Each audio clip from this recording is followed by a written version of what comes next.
All right. Just needs a little reminder there. Little reminder, yep.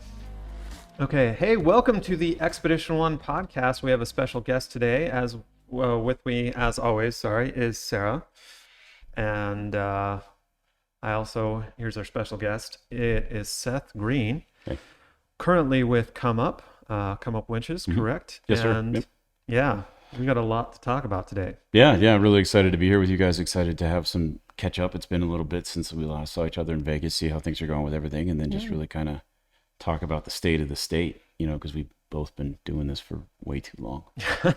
Yeah. So let's start just out of curiosity. What brings you to Utah? Well, actually, it is non-business related. My son is here on a football tournament where he's playing here in Ogden tonight. And then when we're done here, we're going to take a look at a couple of colleges. We're going to Weber State. We're going to look at U of Ute, go check out downtown, and then maybe run up to Logan. Yeah. If we got time tomorrow. I guess he plays first thing in the morning tomorrow, and we don't fly out till 8. So we may run up to Logan, and he really likes it here. He's an outdoor kid. He likes to ski and mountain bike, and he's hopeful to play football, but I want him to get a good education. And like you were saying, I knew you guys had both gone, and I'm like, you should check out Weber. It's cool. It is cool. Yeah. We liked Weber. We're partial to Weber and the U. Partial to Weber and the U, yeah. We went to both of those. U is a good school. It's just a little more expensive and yeah. I mean, he's Yeah, really it's true. he's got a decent shot to play football. I mean, he's Really? only 15, and you saw how big he is. He's a big kid. And he's fast and he's quick and he's pretty talented. I don't know if he's D1 good, but he could easily play at Weber. And so Awesome. it'd be interesting to see if that's even in the cards for him. yeah. My job is just to make him believe that they are, and then he'll do the rest, and we'll see what happens. And then we go from there. Yeah. Nice. But I'd ultimately, ball ends for everyone, and he needs to go to school. So, Yeah. Right. let's pick a good school, and we'll Yeah. figure out what happens from there. Yeah, that's how it works. Yeah. Nice. We liked it, and then we're definitely outdoor. We got outdoor Yeah. stuff going on. Don't tell anybody else because we don't. Oh, where are you going? Where are you guys going? We want to keep Ogden a secret. a No, little bit Ogden's just longer. great. I mean, there's mountain bike trails everywhere. Yeah. I exercise a couple times a week. I just hop on my bike and go up in the mountains. And I almost brought my it's right bike. there. I almost brought my bike, but So- I figured I should work instead, which is why I'm here. No. So there you go. Well, there's nothing wrong with working. This is a Overrated. good version of work. It right? is. This is Hang solid. out, Yeah. shooting the breeze. Mhm. It's not a bad way to get work done. Oh, it's all right. So, okay, let's talk about what Seth Green does. First of all, I'm getting your name right. Yep, right? that's me. Yep. Okay. Director, Sales and Marketing for ComeUp. Right. For those of you that I always, you guys know my joke, ComeUp's the best winch no one's ever heard of. For 10 years, I worked at ARB. Ended up at the end, I was running all national accounts, had our Amazon account, did most of our big business, did government, military, and managed the West Coast. And It's a so lot. I did not get the president's job when Jim retired. They went with Doug, who's a great guy. He had an MBA and some other things. And Lachlan sought me down and said, hey, we're going to go a different way, but we'd love you to stick around. And I was like, no. So, and it was a bummer because I'd been there for so long and, worked so hard. They were like, I think we were doing like $6 million a year when I started. And when I left, we were close to 30. Wow. And there was a core group of folks. And that's just U.S. market, basically, yeah, right? just U.S. I mean, you guys know how big they are. They're like the REI of Australia. They're huge. Yeah. Yeah. Right. Yeah. But it was a bummer. It was sad, but at the same time, it was probably one of the best career moves I ever made because you guys know I went into technology, right? Right. I had an understanding of manufacturing process, how to develop a product, but in technology at the time, they had this thing called cloud that no one had ever heard of, and that there was a lot of work in the cloud that was being done for manufacturing enablement, and I understood what needed to be done. Okay. And I had a really great cloud engineer teach me how to do it in the cloud. And so I was one of the few guys early on that spoke both languages. And so, that's actually my day job now as I run data and AI for strategic manufacturing for Microsoft. Right. But, Right. I still manage ComeUp, and because I just love it. I couldn't get away from it. Ben called me about 4 years ago. It was about 4 years ago now. And, Ben was really ready to make the leap here in the US. We'd become profitable. You guys will talk about the ComeUp story in a minute, but they were finally getting profitable, and he had some money to invest in. He was bringing some folks on. We brought on myself and Chris, who you guys know from PIA. Right. And I've really just kind of taken it and run with it ever since. And Ben was really good about understanding that if he wanted me to come back, I was going to need Microsoft money. And he was like, well, I can't do that, but what do you think about, a couple hours a day or a couple days a week, and, some trips? I'm like, I can do that. I can absolutely do that. And it seems to be working. You know, I mean, we don't, kind of going back to ARB, I made a lot of mistakes in the distribution network at ARB. You know, I mean, we made every mistake you could make. And it's tough to say that because I was there and I did a lot of it. But, you know, our team, we sold everyone, everything, all the time. And, you know, there's a reason we got to $30 million, which is great. But, you know, it hurt our distribution network.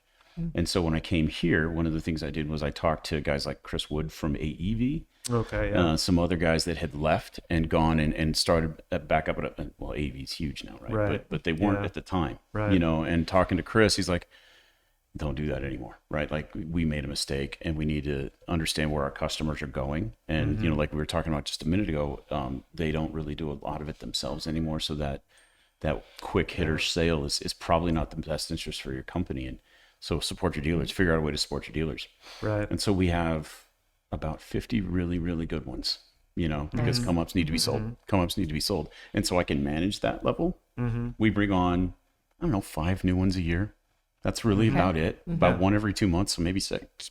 And it's an interesting time because there's a lot of growth right now. There's a lot, you know, the overlanding community, the van life it's crazy right now. And we are literally telling people, no, I'm sorry, no. And it's been actually incredibly beneficial for us because we have really strong support to the community, right? So we get a really consistent product and really consistent presence with our dealers like yourselves. And most importantly, you guys are committed to our product because it works well for your models as well too. I'm trying to dance around the profitability issue, but it really helps that way, right? You know, you guys, it does. I mean, we're not Bose, right? But a ComeUp it costs what it costs, and it helps. We don't sell Amazon, you know. We don't do that, you know. And I made all those mistakes at ARB.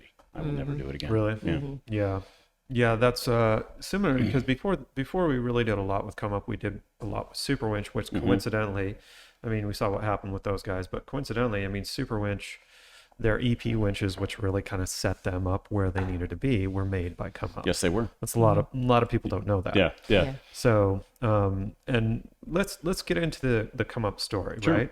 Because I mean, nobody really, they're a very unknown brand in the US. Part of it is, and we've talked about the name. It's kind of a weird name. I'm just going to say it. It's kind of a weird name, but at the same time, it's kind of a direct translation from Mandarin, effectively, right? Ben is Taiwanese, correct? And so it's that direct translation that he wants to hold on. He's a very one thing I love about that dude is that he's very respective of the idea of legacy and family. You know what I mean? It's really his dad just retired. I don't know if you guys knew that. Ben's the Hefe now. Yeah, is he officially? And I think on the stock report as of December. Oh wow! Yeah, his dad started the company back in 1974. It's as old as I am. Wow! Right? And it's he's hugely conscious of legacy. You know, he's really worried about his sons. He's like, which one of these guys is going to take this on? And so it's important to him, and so that's why the name is going to stay. We're working on branding. You've seen some of the stuff we did at SEMA, and some of it was really solid. And one of the things I'm the most proud about, Ben, is some of it wasn't. And we heard you guys and some others were like, well, can we fix some of that? And he's like, yeah, we can fix that. Yeah. That's why the Solo is not out yet, because we were making some changes. You know, I mean, we got some feedback from you and some feedback from some other folks about look, packaging, appearance, fit and finish. And everybody's like, all right, well, these are prototypes. We're not done. Let's fix it. Yeah. And so we did. And I'm really excited because I've seen the new one. Man, that's good. Awesome. I'm not at liberty to say, but I'm at liberty to say. We're good. Nice. You guys are going to love it. I'm really excited about it. That's exciting. Yeah. No, I like that. Yeah, he's hugely conscious of it. And the name is the name. We're working on some branding issues, but as you guys know, we don't spend a dime. You know, we don't spend any money on marketing. It's not something that we have had a lot of success with in the past. We threw a lot of good money after bad. Because the media world was changing. I mean, who would have done a podcast 5 years ago? Right. Yeah, exactly. You know what I mean? Yeah. And this is a great way to get the message out, have a great chat with somebody, develop relationships, give people good information if that's what we want to do. But at the same time, you know, the standard print media is gone. Right? I mean, there's a few left totally that are fairly decent.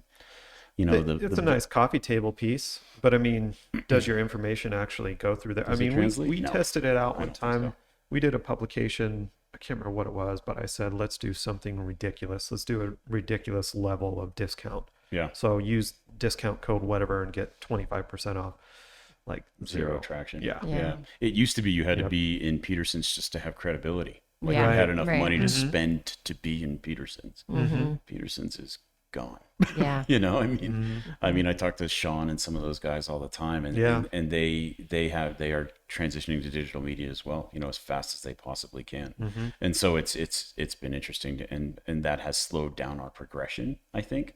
But at the same time, we're in a position to invest into the product and into our distributors, as opposed to, you know, like I said, throwing good money after bad. And that's something that we're fortunately, the transition and the growth period happened right when we were trying to decide what to do with it.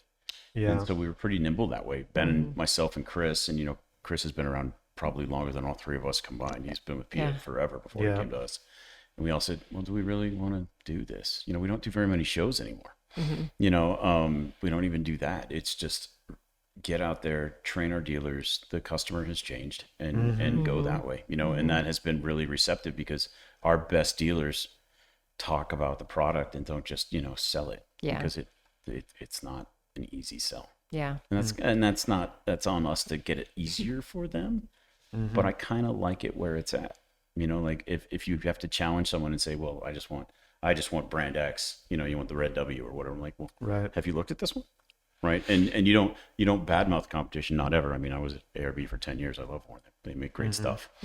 Ours personally, I think is better. Right. And our dealers have to have that conversation with them. And in my opinion, that develops much higher brand loyalty. We're having repeat customers over and over now, you know, with the Bronco coming out, the new JL platform. We started having some success in JK, and then those guys sold their JKs and now they're buying JLs. We're getting some penetration into Jeep, and we have ridiculously loyal Toyota buyers. So, I mean, we're doing really well there. The winches, I mean, people don't remember this way back, but if we go back and we look at like the EP series winch that Super Winch made, that was made by ComeUp, right? That in a shoot, like this is going back to magazines, right? There was a shootout competition between those guys, T-Max, Warren, Harbor Freight, Warren, right? And there was this whole list of them, and literally there was 3 at the end that all didn't break. Yeah. And the 3 that didn't break was Warren, Harbor Freight, which, dude, apparently that I heard that I will tell you some Harbor Freight stories in a minute. The they came and saw us one year. Did they? Wow. Yeah. Yeah. No, I heard that like that winch was making the worst noises on planet Earth, but it was still working at the end of the day, right? And then it was Warren, right? It was the one. So many people asking about the Badlands. Yeah, it was those 3 companies that stood up, and when it really, in my opinion, when I looked at that shootout, there was politics involved there because it was like, I mean, I don't want to. It was kind of like question journalism integrity, but it were the early days. Yeah. No, it was one of those. I looked at it, I'm like, okay, but when you collected all of it, there was one key thing that wasn't really factored into that, and it was cost, right? And it was just, you got way more bang for your buck with that specific winch. You know what I mean? You just got way more bang for your buck. They moved at that time, because I worked with them quite a bit, they were moving towards a limited lifetime warranty, which was a really good move.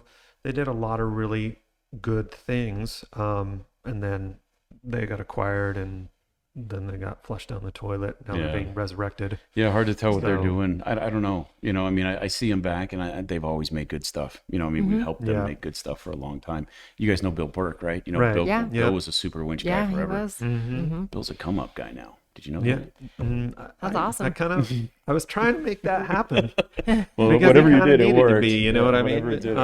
That was a reality of the situation. I mean, Super Winch, I mean, he had a signature series winch. He did. With Super Winch. He did. And it's like, some people, they don't know him. It's like, okay, generationally, you should know who he is. Yeah, I mean, the younger generation doesn't know Bill. Yeah. And I've never seen anyone do more amazing things in an automobile. Yeah. Do you guys know Hugh from Safari? Yeah, Safari Limited. He had a shop at Grand Junction forever. No. You dig him. He's your kind of guy. And we were just hanging out with Bill on a super winch run for the what's the group that runs Tierra del Sol? I think it's that group, right? Out of San Diego. The super winch paid for Bill to take them through Green Day. Oh, okay. Right. And it was a disaster. I mean, it was tough. And so they wouldn't listen to Bill. They all thought they knew how to drive notches and all these things. And Bill had that beat up old Rover Classic wagon, the 90. You remember that thing? Yeah. And he drove it up like a 20-foot waterfall. And he sat there and he's like, so who wants to, you know, and I've just never seen anything like it. And he just sat there and he's like, so whenever you guys think you can do this, when you'll be ready to listen to me, and we'll keep moving. It was awesome. And then we sat there and they all tried for like 2 hours, and the three of us drank a beer. I was like, all right, we got to get these guys up the waterfall. Who wants to pull winch? And I lost, and I pulled winch that day. But anyway, yeah, I mean, Bill can drive. Yeah. And like, I guess he's doing some work. Am I allowed to? Bill, I hope I'm not getting in trouble. He's doing some work with Rivian now. Like, yeah. He was with those guys. He and told us about that too. yeah. I'm like, I don't know if I'm getting Bill in trouble there. I don't think so. I don't think so. No, he's talked to us. He's posted it on social media a few times. He Yeah. has. Yeah. Yeah. So we'll see where that one goes. We wanted to get in on that, but they were like, it's pretty exclusive. They've kind of got an exclusive thing going on. Yeah. And you can see it with how they produce their product and stuff. I mean, it's as soon as more of them get out there, that's going to go the way of curious everyone. to see what happens with electric trucks. Oh yeah. I initially, so yeah, back in probably, I would say it was 2016, we went to, what was it? FJ Summit. Okay. And we got to see, it wasn't 2016, it was actually 2015. And we got to see the new, the new Tacoma, right? And super cool pre-production model, right? It was coming out pretty soon. And I was pretty excited to see it, but then you're able to talk to the engineers, right? Talking to the engineers, and the impression that I was getting from most of them is that the future of Toyota SUVs was bleak. Yeah. Right. It was kind of like, we're going to do our best to keep making stuff, but and then the big concern was CAFE standards. They were like, we don't know if we can meet these and match them at that time. And they were talking, I asked them about the future of the 4Runner, and they were like, there's no plans for the future of that. Yeah, it's been that platform's getting a little long in the tooth. It's been out a while. Yeah. They were giving the impressions that it was like we're kind of reaching the end. Now, I think it was the next year or the year after that, I can't remember which, but it was Trump was now in office, and Trump rolled back CAFE standards. And talking to these engineers, I'm not trying to get political. I don't care who you vote for, right? Vote for whoever you want. But it was a very interesting thing that as a result of that, it gave these guys were super excited. They were like, still oh here. we're still alive. You saw it's the going to be diesel awesome. Colorado come out. You saw the Ford drop a diesel. Yeah. They changed to that. Yeah. It changed a lot. Yeah. So, I mean, a lot of huge pluses to that. And now it's like, you can actually see that future. I think Rivian really kind of opened that up. I mean, we saw the Rivian, and it was like, wow, that's an actual truck. It's not the Tesla truck. It's not the Cybertruck, which the Cybertruck it's its own funk. It's cool, right? and people want to buy it. I don't But- think that's our crowd. But, Yeah. you know, We'll see what happens with it. Yeah. It looks very utilitarian, in my opinion. It's like very utilitarian. So we'll see what that really brings. But the Rivian is like, okay, here's an actual truck. It looks like a truck. It's what we're more traditionally accustomed to, and an SUV. Yeah, it passes and the eyeball electric, test. and it totally passes that test, and it's capable. Like, it's got some cool, it's got that tank turn stuff. I mean, really cool. And now Hummer's come out with that. I mean, so I think that I think the reality of the future is, I think it's going to be a mixed future.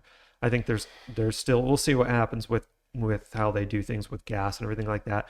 I don't know how they wouldn't allow for continued production of gas and oil well into the next 50 to 100 years, because we make so much stuff out of plastic. You know what I mean? So much of our industry relies on fossil fuels, no matter what we're producing. It's not energy just is still cars. fossil fuel. Yeah, right. yeah. I mean, the majority of the East Coast energy still comes from coal. Right. Yeah. You know, I mean, there's ways to do cleaner coal, and in my day job with at Microsoft, I can't talk to you about a lot of it, but they are working daily to make it quicker, cleaner, more efficient, less impactful. I mean, sustainability is Microsoft's one of their number one issues. It's an interesting thing to see coming from that side, and then, you know, for 2 hours a day, I come over here and I build trucks. You know, I mean, it's very different, but it's super cool to watch that everybody understands that it's a problem now. Like, there used to be a lot of like, oh, it's not a problem. Well, no, it's a real problem. But what are we doing to fix it now is the real issue, you know? And what are we doing to continue to be sustainable? Because you're not wrong. I mean, plastic, people don't realize that anything made out of plastic is a petroleum product. Right. Like, that's a big deal. And you can recycle a lot of it, and we're getting better about that. But I mean, even that system's overwhelmed. Yeah. You know, they literally don't have any place to put the stuff. There's not enough infrastructure to support it. You know, there's big companies working on solving those problems. Yeah. You know, and in the automotive industry, you know, what's going to happen with, you know, like I rode an electric motorcycle for the first time a few weeks ago. I rode an old Alta that was so fast and so fun to ride. Yeah. But they don't even make them anymore. Like they didn't make it. You know, they got there's some conspiracy about they got bought out and all this crap. I don't want to talk about all that. Yeah. Because it was a stupid motorcycle. It was super fun to ride, and they didn't make it because there's still stigma about an electric car. You know? Interesting. And it's funny, like Yeah. talking to my son. You know, I'm finally in a position where I'm going to buy like a toy car, and I actually drove the AMG 53E. That is a Nice. stupid automobile. Yeah. But it's got a mild hybrid, right? It's a twin turbo V6, 450 horsepower rocket sled. Yeah. But they're not selling super well because it's a mild hybrid. Really? Interesting. That is AMG so people want bizarre. they want the growl, right? And Yeah, it yeah. doesn't do that. Yeah. It's bizarre to me Yeah. because It is I think bizarre. it's really Sorry. they might be they might just be tapping the wrong market initially. I don't know. Like because if you look at Toyotas, right? So like the hybrid Tundra that just came out, right? I would love to get one of those. You can't find them. No, hell You know no. what I mean? The Everyone Lightning, wants it, same right? thing. You can't find them. Yeah. You know, I mean, and the Chevy did one, right? They've got it. Yeah, they've got a. You literally they've got- can't get your hands on one for the next how many years? You know, it's Yeah. not happening. It's getting the right demographic, right? Guys that are buying an AMG like that, dude, they've got throwaway money. You know what I mean? They got so much pocket change. Yeah. It's FU money. That's what it is. Well, I mean, right? it's fair. That's I mean- the phrasing. They've got FU money. Yeah. And they do. They can spend money on whatever they want, right? And so they don't care if gas costs them money. It was right? ironic that I started looking because in 21, it's last year, they make the twin turbo V8. They don't make it Oh, anymore. really? Mercedes doesn't make it anymore unless it's in the roadsters, like the GT or something like that. Like you Ooh, can't. that's very you interesting. can't get it in the E-Class anymore. Like 21 was the last year. Wow. Yeah, it's changing. The world is changing. I mean, Yeah. that used to be a German Hellcat.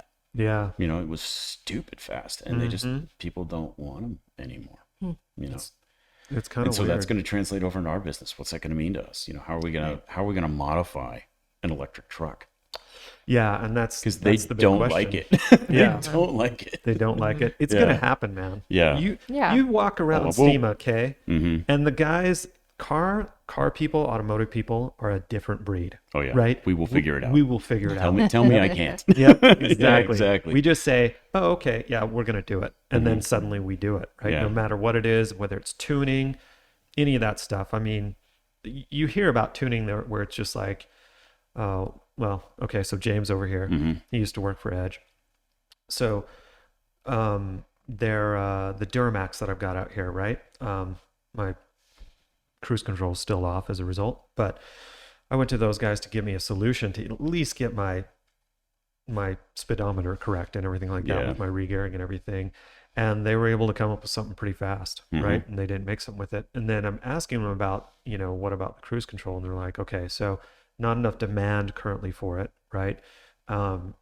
Because their technology that GM's put in there as far as their coding to protect their code is just military level grade encryption. Like they don't want anybody messing with it. Yeah. But then I have Sarah send an email to Fetterman. What's his first name? Oh, AEV? Yeah, Matt. Matt Fetterman. Sorry, Matt. Anyway, so she sends an email to Matt and just asks him like, "Hey, what do you guys do for your Rams when you do it?" And they're like, "Oh yeah, there's this place just down the street ProCal. from us that we Yeah, it's a snap we in send now. it to, and those guys will." And it's like, wow, Yeah, I will tell you Yeah. that my guys would look at that code and go, really? problem solved. Yeah, Yeah, but I don't do that on that side of the house. But it's it's just a matter of resources to demand. 'Cause, Exactly. the smart nerds are expensive. And Right. who's going to do that? Dave saw early on that ProCal was going to be important to his business because his customers would not tolerate an off speedo.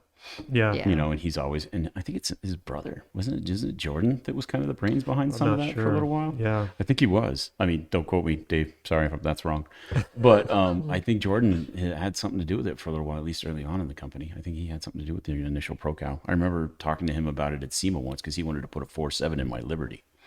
Oh, He had it. He was like, "You Yeah. gonna do it? You gonna do it?" And I'm like, "No, man, that's dumb." 4.7 in Liberty. Yeah, well, he said Wow. he had, and God, it's a long time ago. He had a theory that, or might have even known that they had originally thought to put a 4.7 Magnum in it. Oh wow. Yeah, and he's like, That's I think interesting. it will drop right in. Wow. He's like, and I want to try. And I'm like, no, man, not with my car. Yeah. Seeing that. And then I ended up putting a straight axle under that thing, and it was stupid anyway. Oh, really? Which was stupid. But anyway, yeah, literally cracked the frame. And that's car people. That's right exactly there, car dude. people, Yeah. right? Like, Car Yeah. people. we'll figure it Truck out. people, yeah. That's the automotive market, aftermarket particularly, It That's what is, we're about. Yeah. So, Yeah. I just don't, I can't live with a stock car. That's un-American. yeah. Yeah. Exactly. And you got to be willing to kind of get in there and do some of your own mod and be flexible and do that stuff. That's kind of what we were talking about in the previous episode. And that's because the interesting thing, right? sometimes have like running into more and more people that don't want to do that. They just want like the plug and play, and like Yeah, and they that's- don't want to have to notch a hole out or do this or that because they expect an OEM sort of Yeah. experience We with have an a- aftermarket product. And We have a so- saying in software, don't let perfect get in the way of good. Yeah. Right. And I feel Like like that. our customers are accustomed, they want perfect. Mm-hmm. Right. Like right now, my truck's got a couple of glitches. The fender doesn't quite fit right. I know what's going on. When it gets cold, it expands and it clicks a little bit and it's chipping the paint because we didn't quite put the fender on right for the big AEV kit. Right. Yeah. And I'm just like, well, I know what it is. I can fix it.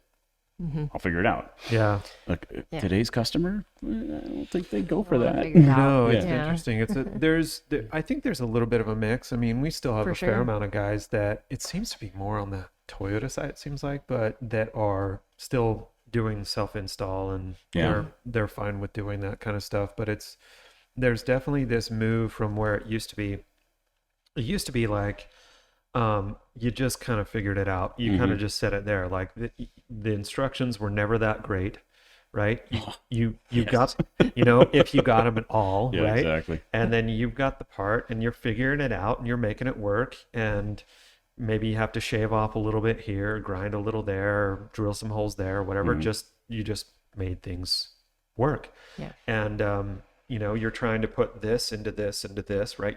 When we're talking about winches and bumpers, right? You're in certain circumstances, like your stuff always fits really nice, right? Because we design it around your stuff and we know the sizes and everything like that. So we have good fits there. When it comes to certain Warrens and other winches and stuff like that just have a larger motor, they have larger points to them.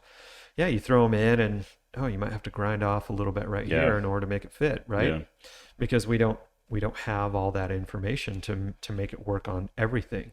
Right. And man, customers have a really hard time with that. We do our best to try and make it easy, but like as you know, there's only so many ways to package a brake, a set of gears, and a motor, right? I mean, it's really all the winches. They're very simple pieces of equipment, and we feel the pressure to refresh, and so us and Super Winch and Warren, we all like try and make it different and put little widgets in there, and Bill Burke loses his mind when we make a winch more complicated. Yeah. Yeah. Right. And he's right. Yeah, Don't do wow. that. Actually, I mean, we actually had to talk our product group down on some of the features they wanted to put into our winches because it's one more point of failure. Like, Right. and so Exactly. we kind of veered away from that. But back to your point in terms of packaging, we all use the same bolt pattern, Right. but sometimes the liars are different. Like the problem we had with the Gen 3. Like we thought that was a really smart way to put the plugs, and then everybody got them. We're like, that sucks. What were we Yeah. thinking? It was Because super- we can't it was test every super hard. car. We Yeah. can't Yeah. test every car. We fixed it now, right? But it's, to your point, it's hard. And I think our customers, if we had sent that out as a customer-facing product, that would have been a disaster. And so fortunately we get enough beta testing with you guys and a few others that we work with that it helps. And having that kind of relationship is important because it's right. It shifts daily about who it is that's installing our product. Yeah. I hate to say aging, but we're aging, folks like us, I'm not young, Yeah. and my son, who is a car guy, admitted car guy, I don't think he could figure that out right now. Like would he be able to reroute that different. wire? Probably not. Probably not. Here's my guess, though. I'll tell you what I'm going to pull up my crystal ball. This is what I think you're going to see. I think you're going to see a shift back to it because I think right I now hope so. Yeah. the reason why you're having more people send it to shops and do installs is because they have the money, and just the economy ebbs and flows, right? And we'll see what happens, but I think you're going to see in a couple of years, maybe 2024, a lot of the stuff I'm looking at, you're going to finally see market corrections. Yeah, there's been a bit of a correction. It's happening And already. it's starting to happen, yeah. And I think you'll see we need something different because things are weird. You know what I mean? Well, we were talking about this in Vegas, right? I mean, Yeah. this I'm like, smells like '07. Yeah. You know, and that was Yeah. that was just before. Yep. Yeah, exactly. You know, and I think you're right, and I hope you're right, because it is a difficult situation. I mean, I was talking to some of the the shop guys, and they're back doing $100,000 builds. Yeah. You know, the van Yep. life thing is just Oh, yeah. It's nuts. crazy. It is I mean, we're nuts. selling 20,000-pound winches, y'all, Wow. all the time. We sell them all the time now. You know, we make one, it's available, it's tested. You know, they know our name from the you know a lot of your listeners don't know, but we do a lot of tow truck winches and stuff like that. That's Right, how we got right. started here in the U.S. And so our big winches do well. You know, and I got guys calling me about duty cycle. I've never had a duty cycle question in my life. And I'm like, first off, do you know what you're asking? Yeah. Number one, and number two, are you serious? Like, are you worried about that you're going to burn up the duty cycle on a 20,000-pound hydraulic winch? You're aware? And he's like, yeah, I think I might actually, because he's building it on a Unimog. Oh, Oh. wow. You know, and Yeah. he built a camper, like this giant. Holy It's cow. like a 15,000-pound truck. Yeah. You know, and like, yeah, okay, all right, fair question. Duty cycle, let's talk. Right? Yeah. You know, and it's just that was probably $250,000. You know, what's an earth roamer go for now? $500,000. Oh, yeah. Cow, Yeah. have I no mean, they're idea. nuts. And are they going to stick around that long? I hope so, for those guys' sake. Those are good people. Yeah. Go, They you know, are. wish good business on them, but how long is that going to last? You know, I got a feeling there's going to be some cheap earth roamers here in a couple of years. I'm hoping so, because they're really You cool. want to get in Yeah. on one. It'd be nice, wouldn't it? Yeah. But yeah, I think that's kind of where things will be going. I think there's a push back towards like just the technical trades as well. Like I just think you're seeing more people kind of gravitate, like there's a group of younger people kind of gravitating back towards like those more skill based versus your It doesn't have the Second stigma it grade. used to. When we were kids, it was Absolutely. go to college, go to college, go Yeah. to college. Right. Yeah. And now both my nephews, one's a mechanic, one's a carpenter. They're both making six figures. They're both under 25. They both just bought a house. yeah. Oh, wow. You know, Yeah. because There's a real nobody, movement. there's nobody to do the work. Right. You know, and then my wife owns hair salons. I mean, we get more and more gals and some guys every day. You know, they go to a 18-month trade school and they're out there making $60,000-$70,000 like that. The stigma's gone. You Yeah. know, when we were Yeah. kids, it was you need to go to college. Right. You're going to dig a ditch. Well, ditch diggers actually run a machine and they do all right. Yeah. They do all right. Yep. You You're know, making There's a good place money. for it. Yep. There's nothing wrong with it. Exactly. And if you got the right mentality, you end up owning the ditch digging company. Yes, you do. Yeah. Yeah. Yeah. So But that's part of it. We do have an upcoming episode on, whether or not you should do your own install, kind of just like a conversation about that to help people sort of navigate that, I think, a little bit more. 'Cause yeah, we're gonna talk about there's it definitely a lot more because it's people that want a package sort of deal. Like, Mhm. here's the package, here's the options. They get a little bit overwhelmed with like so many accessories. We have so many options for our dual swings, like accessory wise. It's You guys do a really good job with super that. I will never forget configurable. that bumper you guys got me for my 17. That thing went together so nice. That thing went together Yeah. so nice. You did a really good job of making it intuitive for someone that might be on the fence. I've always thought that hard to your do products that. are really good about that, right? there are It people wasn't that are- easy. Don't get me wrong. There's still a swing out.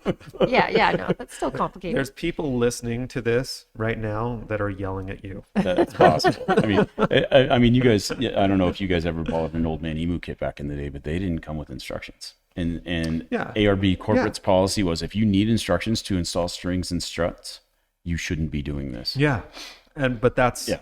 that's kind of the And issue. they're actually that's why we right. want to do an episode. Yeah, There's a spectrum. We Yeah. literally Yeah. we changed our instructions to actually a lot of them. I probably shouldn't tell this secret, but I'm going to tell it anyway because I'll make people feel bad. But we have like a rating system, Mhm. 5-star rating system, and we shifted most of our what would be a 3-star up to a 4-star, and we did that because we were like, if you don't feel confident doing this, don't do this, because we just found there's a lot of people that they're overly confident about what they think they're capable of. Yeah. And It's you like get a squirrel catcher on a mountain bike trail, right? squirrel They- catcher. Yeah, so they put like the Mountain bike big. They'll put like a big nasty drop or Yeah, something. yeah, yeah. Oh. That like if you've been riding a bit, you're looking, oh, I'm fine. Yeah, But if you're like, don't go the rest, don't do it. yeah. You know Don't what I drop mean? it. It's Yeah. exactly the same thing. Yeah. Mhm. Yeah. Yeah, was actually talking to a trail builder about that the other day. He's like, oh yeah, every time. Because they'll get sued if they have the rating wrong in the parks department or whatever, and they get in trouble and they lose their funding, and then the trails get pulled out. And it's a big deal. And so, they build squirrel catchers to keep people from going down something they shouldn't go down. That's pretty cool. I had no idea. Now you have a term for your rating system. Squirrel catcher. Yeah. Squirrel catcher. That's a good. That's a good term. Like I like that. It's important, because I think I read it somewhere. I think it was in a Dare to Lead class. Have you guys ever heard of her? I can't remember her name right now. Are you talking about Renee Brown? Renee Brown. Yep. I think it was I believe it was in a Dare to Lead class. And if you ask people to assess their skill sets, the people that are industry leading experts, right? What you would consider like a 9 out of 10 in terms of knowledge, rate themselves at like a 7 or a 6. And folks that are kind of in the middle rate them, you'd say they're probably, that expert would probably rate them at a 4 or 5. Right. That person rates themselves at a 7 or an 8. Yeah. And so we have that problem.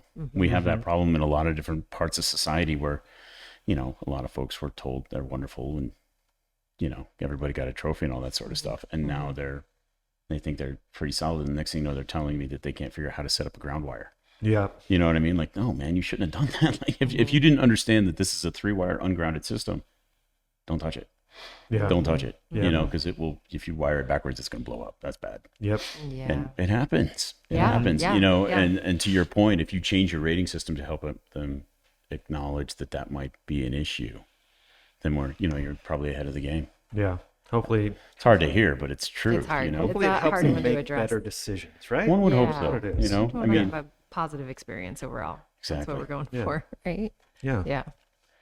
but I think it's important because of you guys, of all the ones that I've done, it is by far, when we put that thing together, it's like, it went together really easy. And I've done ARBs and AEVs and you guys and loads and take your pick. I've done them all, right? Because we test them to fit winches, and that one went together. And I was like, this was cool. Yeah. The components, all of your different bits were bundled up into a component that was easy to install than having to assemble all those components into the Right. piece. Yeah. Yeah. That's very smart. Yeah. And the idea is hopefully doing things like that. It's predetermined. It does take, like you're talking about the latch mechanism. We do it that way because the hope is that it's going to, it's just going to make it better for the end user to not have to figure that stuff out. And we're going to have less phone calls. We're going to have less tech questions that we're having to field and walk through and everything like that. Yeah. So we just kind of like do the work first, make it a little more simple, and then make it easier for them. It's a different world because I think back in our day, right? Because we're kind of older, but back in our day of off-roading, it seems like the idea was more flexibility is what people wanted, right? People wanted to be able to do all sorts of stuff, right? It wasn't preferred that you had to buy this specific winch only to work in this bumper or these specific lights, and these are the only ones that will fit. It was more of like people wanted the capabilities to customize everything, right? And it seemed it was that way up until, I don't know, maybe 5 or 6 years ago. Yeah. And then now it seems like it's changed to where it's just like, just tell me what I should do. Yeah. And that's the big difference. I don't know if it's just a different generation that's now buying. I don't know if it's people are just busy. I think it might be that. Yeah. And I think there's a lot of new, like people are just new to the sport itself, because, we get a lot of customers that they don't know about what they want. Our recommendation for a winch and lights, because they don't know anything about different spread patterns or, what size is going to fit and what size is appropriate for their vehicle. We have a lot of people that want to put a 12,000-pound winch on a Jeep, an FJ Cruiser. Like, you don't need that. So I think there's a level of it too, that they're just new to the sport and they kind of need somebody to talk them through. Yeah. And I think that's awesome, right? I mean, Yeah. it's a good thing. It's good that the sport is growing again, because there was kind of a little lull there for a little bit, and then the overlanding community really kind of took in, and and you're right. It's interesting because the way these people consume their information now if you get somebody good, like you and I were talking about in Vegas, like the YouTubers, right? Right. If they're Yeah. good, they're amazing. Right. Right. They've got some amazing information. They've got great knowledge. They clearly know what they're talking about. Or they met with someone like us and had a conversation before they put their content out, probably because someone like us gave them that product. Right. If it's not, it's a goat rodeo. Yeah. And there's a lot of that out there. The good news is that it's pretty easy to identify who those people are. And what I do think is that when they connect with that person, because social media allows you to connect with that person, they have a lot of trust. And so if we back that right person, then they're getting the right information. They get a lot of that. And I think that they just I know that works. I know that works. Because to your point, they are new, right? And there's nothing worse than being underneath the truck and like going, oh man, it doesn't fit. Right. And that used to happen a lot. Oh yeah. Right. No, it And- was like expected. Yeah, You know I what mean, I don't know how many times I got a phone call because somebody's car was on a rack and the diff didn't fit. That's because that's where I came up, and I came up in the diff world, and the gear didn't fit or the bearing didn't fit or whatever, and I got a car on the rack, and what do I do with this? Today people would lose their minds. Yeah. And back then it was just like, I'll have bearing there tomorrow, or here's the bearing number, go pick it up in Napa. Go grab it. Yeah. Yeah. Yeah. But those things, that is a huge issue now. Like I don't think the customer is expected. I always called it the tracking number phenomenon. Yeah. Remember when tracking numbers really got big? Like, where's my tracking number? Where's my stuff? And they want instant gratification on stuff like that. And so again, it all kind of rolls back to like, if they know it fits, they know it's going to work, they know it's from someone they trusted that they had a relationship with, and they're good with it. That's kind of my summary on that. That anyway. is, yeah. I don't know if that's a right or tricky wrong, one. but- No, Yeah, sure. I think you're right on that. I think there's a segment of the population though that's just going for a look, and that's Oh, where yeah, it's like of the course. bigger. There's always been one if there, it's a though. bigger winch, it's Yeah. better. So that's a fair amount. That's really not the folks case, though. that- That's actually No. bad. Yeah. No, Actually, Yeah. don't do that. So you really don't need. Do you remember when Warren came out with the 12,000? What was it? The one with the compressor on it. You guys remember? Oh, that? yeah. What was Power that called? plant. Have The one in power back, plant. yeah. Yeah. Yeah. Guys were putting 12,000 pound power plants on the fronts of TJs. Yeah. Yeah. Literally totally. ripping their truck in half. Yeah. It was that's not what good. I'm talking It was about. bad No, times. that's the weirdest thing about, I think, that you just have in this industry is you have a lot of and I shouldn't say it's in the industry, it's in the customership of the industry, is there's this I read it all the time. Somebody will post on Facebook, what size winch do I need? Is a 12,000 pound winch big enough for a Gladiator? And you'll have people who are like, no, it's too small. And it's Wow. like, Really? no. A 10,000 pound winch is perfectly fine. A 9,000 pound winch Right. is actually fine if you know what you're doing and everything like that. You could use an 8,000 pound if you had a snatch block, right? If Right. you were being aware. But there's this push to like, no, 12,000 is the minimum.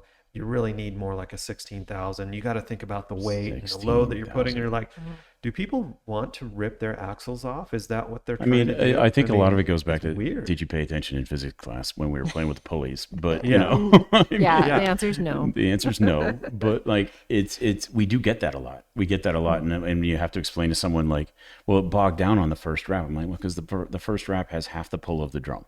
Right? I mean, it's just basic physics, and you have to understand that. And when you educate the customer on that, I'm like, if you need the full 8,000 pounds, you have to go down to the last wrap. Yep. That is rated at 8,000 pounds, but it's slower and all these other things and other issues, but they don't. It's important they understand that, because they don't understand why it bogged down on the first wrap. Yeah. Because you're pulling at 4,000 pounds, and your Gladiator wears what, 7? Yeah. With all the stuff you guys put on it, they get real heavy real fast, and I get that, but man, you're gonna smoke that thing. And if you put a 16,000 on in there, it's gonna rip the Gladiator, and half the frame's just not gonna. I don't care what you guys put on there. I mean, it's not going to take it. It'll rip it right off. But like I was saying, we're selling 20,000 pounders more and more now, but it's for those big suckers, and they go on trucks now. We do a lot of those, but on the Jeeps, 10.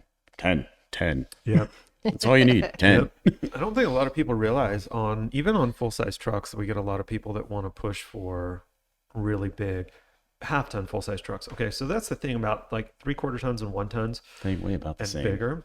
Yeah. They're just a lot more to those frames usually. They're just a more robust mounting system just because those guys, the big three particularly, those guys are in this constant war battle. Toe battle. Yeah. That's what it is, dude. It's just like GVW. I just did 36,000, right? And it's just like, who is towing 36,000 pounds with a truck. I know. Honestly, I just put a big Titan hitch on the back of my Ram, and it's a 30,000-pound hitch, and it's massive. It's so big. and what would you ever pull that big? Well, we were gonna pull a boat, a big boat. That's a really big boat. A big boat. That's a huge boat. We were gonna pull a big boat. And that's so you got that battle going, right? This like, yeah, let's just get bigger and bigger. And so the frame and the chassis on those is, is comparable to that. Yeah, I mean, reality, the majority of the steel was spent to stiffen it so it didn't collapse the frame horns in. Yeah. At the end, it was just massive. Yeah. So then we jump over to, okay, so now let's jump over to a half-ton truck. They're moved more to a car. That's a company. Yeah, you know that's what I mean? Family car now. They're moving more towards the car because they're very utilitarian, man. They're super useful. You know what I mean? That's what it boils down to. But then you get on the frame horns of those on the front, and you're like, there is nothing They're squishy. here. Yeah, they're squishy. There's nothing here for me to really grab onto how I want to. Okay, so I'll make it work with a large platform winch, and I'll recommend that you do a 12,000-pound winch in that half-ton truck. But you always have dudes that are like, I want to put a 16, I want to put an 18, I want to put a 20, and you're like, no, you don't want to do that. No. That's not. It's hard to explain too, because not everybody has a steel background. Not everybody understands side load. Not everybody understands all that. Right. But at the same time, I mean, but the truck weighs 10,000 pounds. I'm like, yeah, it does. And I can, we can do it, but you shouldn't. Yeah. I mean, it's one of the reasons we make a small body 12. The small body 12 was pretty much designed for, it was designed for a Land Cruiser, which is basically a half-ton truck. Right. Yep. And that's what they need. They're a little bit heavier, but that thing has you're probably more of an expert on this than I am, but I think a Land Cruiser has a better frame on it than a half-ton truck. They're awesome. Yeah, those the things are Land Cruiser monsters. frame is incredible. Yeah. Better than the Tacoma for sure. The Tacoma frame is going to be better. The Tundra frame, it's okay. Yeah. Right. We had a hell of a time putting a 300-pound bumper on that thing when I was at ARB. I'm sure you guys had the same problems. Yeah, it was a bummer. Yeah, they weren't quite up for that. I mean, our bumper, ARB, one thing that's got to be recognized about ARB is they are definitely the leader when it comes to building a bumper that you're going to hit. You're going to protect your rating. It will turn it into pink mist. Yeah, the idea behind this is a lot of people don't realize, and it's not Australian rhubars, it's Arthur Ronald Brown. Anthony Robert Brown. Is that what it is? Tony Brown. Tony Brown. Okay. Yeah, Anthony Robert Brown. Okay. Andy, sorry if I got his middle name wrong. Yeah, I knew it was something like Something that. R. Right. So we're in Australia, and kangaroos are stupid, right? And they literally will run right for the front of a car if they see see the lights, right? And the reason why we're doing this is because if I get out in the Australian outback and my radiator gets toasted, I'm dead. Literally dead. Yeah, protect the intercooler, protect the radiator. Yeah, a lot of people don't realize that that's the idea behind those. It wasn't to go rock crawling and stuff. The idea was, look, you get in the wrong spot here, you're a dead man. And that's why I think it was, I read a statistic at one point, it's probably changed, but it was like 50% of all vehicles in Australia had some sort of bull bar. Brush guard. Brush guard, bull bar, it's pretty much a standard. Even the cars have something. Like like the TGM piece, or ARB does them too. They're just little nut. They're basically, over here we call them light bars, but over there they're structural. They go all the way back to the frame, and it will take an impact. Yeah.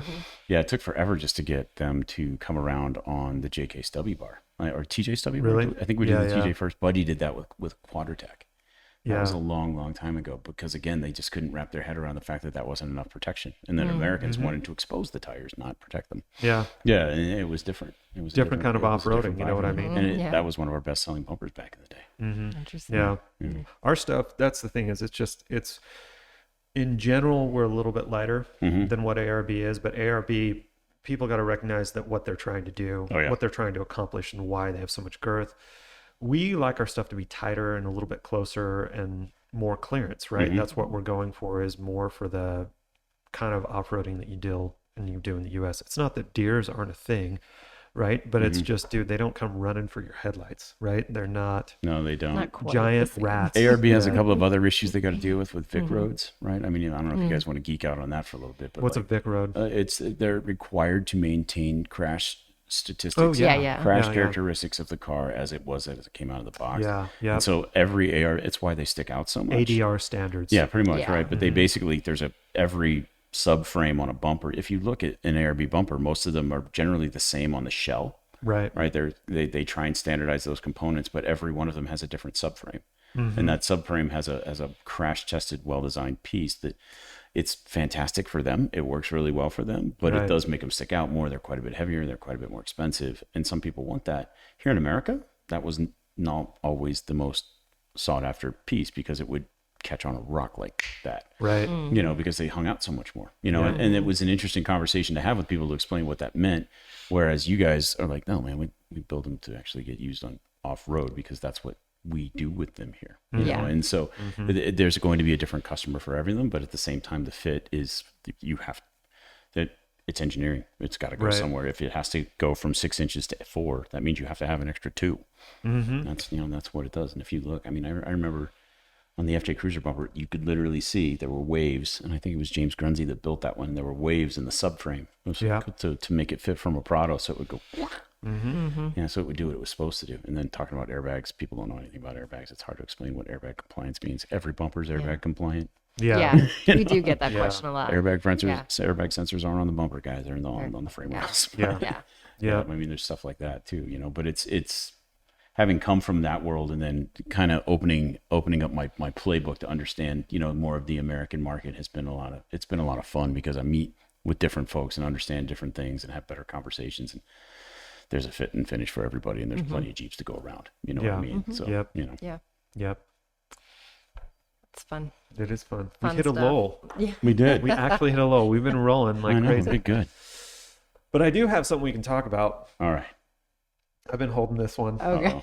I'm nervous This is right actually now. pretty, What did I do? This is pretty big news. And it's just industry news. Mm-hmm. But a big thing happened today. And this is not an April Fool's joke. This is April 1st, by the way. If anyone's wondering, it's April 1st, right? But this is not an April Fool's joke. I'm going to open this. Who and read got it. bought today? Because I there's got- been a lot of that I happening. got it verified, dude. Okay. So, Will Pros Oh, bought wow. Terraflex What? today.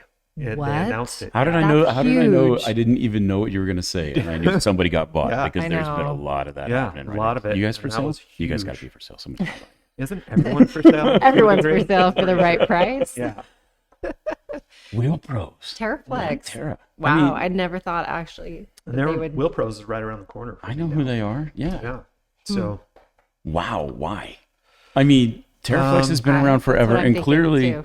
they had a nice reset with the Falcon, right? I Yeah. mean, that, Oh, yeah. I'm sure that was. We got the shock Yep. on the wall got it here. on the wall. Yeah. I mean, great they've shop, always man. made good stuff. They were doing axles for what? Do they still do axles? They still do axles. They do. I don't talk to Vinny very much anymore because you know they're just such a loyal Warren shop, and you guys know me. I'm pretty respectful of most old relationships, and I let them be, so I don't really bug them. You know, they know. I think we made sure a couple of our things fit for them, but that was about it. Yeah. Wheel Pros. Yeah. Wow.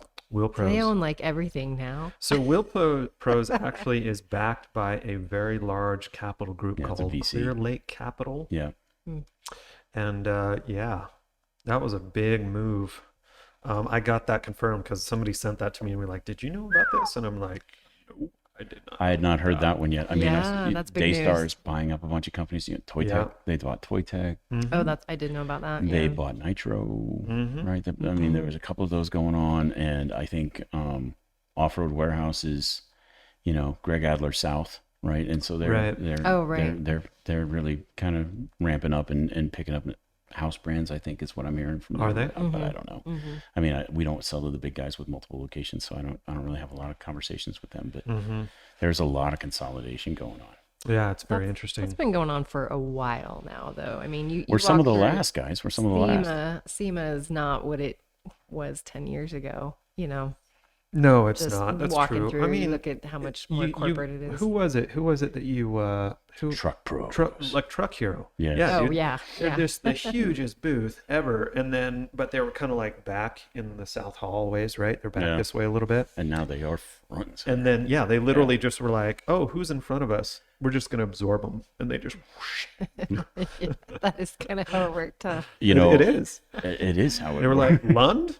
oh, we'll just take that. ARE, we'll Yeah, take, we we'll we take want you that too. spot and Yep. that spot. We'll take you too. Yeah, I get it. I think it's as you and I were talking about this. Might have been 2 years ago. We were talking about struggles in manufacturing, Yeah. right? And trying to get good people and try. If you want to keep your stuff in the U.S., it's really hard right now. It's a trick. You know, and how much do you want to invest in infrastructure to do that, right? And so if you're committed to U.S. made product, oddly enough, from a guy who, you know, works from a Taiwanese company, but we have the same problem over there, believe it or not. Oh, I believe it. Like we have a lot of pressure to ship stuff to mainland China.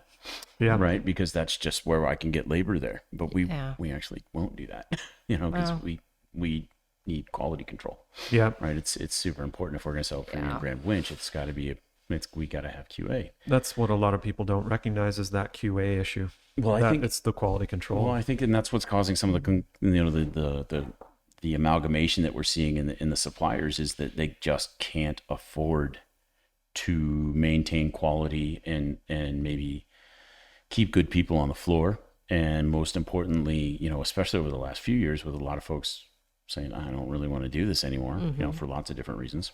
Yeah. You know, how much can you spend to automate? Because the technology's there. I mean, you and I were chatting about this. That's what I think we were talking about, you know, which machines and who would do it, you know, because I work with Rockwell and a bunch of those other guys. And, you know, you can do it. You're going to have to mortgage your entire business and your future to do it. And so when you look at your marketplace and some of the smaller companies that are, you know, spinning up stuff and doing on their own, kind of like what you guys are doing. And kudos to you guys for keeping it going for so long. It's awesome to see. You know, I know we were talking about which machines would make the most sense and how do you design your line. And like you guys have been able to, you know, stay afloat and do all those things and just really continue to excel. Some people can't. And so they're able to take a look at it and go, well, maybe if I sell to a company that's got some machining and some, you know, I think wasn't AEV was the first, right? AEV sold. Yeah, that to one kind of surprised me when that happened. Yeah. I never thought Dave would sell. I mean, You know? it did make sense at the same time. I mean, it was like, how does he grow? Like up where he was in Montana, right? It's just like, okay, he's working out best he can out of his shop. And what was amazing about what Dave was doing is he's bringing stuff that was just out cool, of, man. Yeah, it was amazing. Cool, man. You know what I mean? You're looking at it going, okay, that is beautiful. Yeah. And it was OE finish, right? That was the biggest thing that he brought, was the capability to make something look like it belonged to OEM, which was a dream that I don't know, maybe a lot of us had this. I love this idea of being able to buy a vehicle that had everything how you wanted it. It already came with big, huge tires and was just fully outfitted. And he basically did that, right? But then it's like, how do you do that out of a little tiny shop in Montana? Well, you partner up with a steel stamping plant with a bunch of VCs out of Michigan. Yeah. You know, and it has clearly worked. Yeah. You know, and I think the reason AEV has been so successful with it is because Dave is still there. You know, he and Dave, you know, Dave Yagi and a bunch of those other folks that have always been there with him are still there. You know, and so they're like, this is who we are. We know our brand. You know, and you guys are the same. Like, this is who we are. And some of these guys, I don't think they can keep up. You know, or it's the American dream to sell your business. And some of these bigger VCs are looking at this as low hanging fruit with the increase in the market. You know, I think there's some issue there. It's been happening now enough that, you know, it's an accepted path. You know, nobody's going to look at you funny if you swoop in and buy one of these. That they're not startups. They've been around for a while. They got, you know, 20, 30, 40, $50 million in revenue, et cetera, whatever. And okay, well, you know, we'll offer you, you know, three times revenue. Okay. You know, and that's a lot of money for a guy who really, you know, might have started turning wrenches, you know? Yeah. And the question is like, what's going to happen with the quality? What's going to happen with your distribution? You know, like the Warren Keystone thing, you know, what's going on with that? You know, how is that going? Kind of makes things awkward, doesn't it? It's been weird, you know. I mean, again, I will not badmouth my competitors because I really enjoy those guys. They're good friends of mine. But, you know, like now that Keystone owns them, you know, what's their distribution model? What's going on with their supply chain? Some other things. They were one of the first big ones that got bought by a conglomerate that I can remember. Yeah. And I would be lying to you if we hadn't profited off that. Oh, interesting. Yeah. I mean, we picked up some customers that I probably didn't think I would have picked up. Yeah. You know, because like I said, we try and be respectful of some of those old relationships and be respectful of existing relationships. And so I don't go calling on them. They know who I am. And I'm like, you know, we're here if you need us. And every now and then the phone rings from somebody that I haven't talked to since I was running ARV. And I'm like, how you doing? He's like, you got any? I'm like, of course I got any. Of course I do. And what's nice about, and we're fortunate enough that, you know, we make a high quality product and they're like, okay, well, I need 20 more.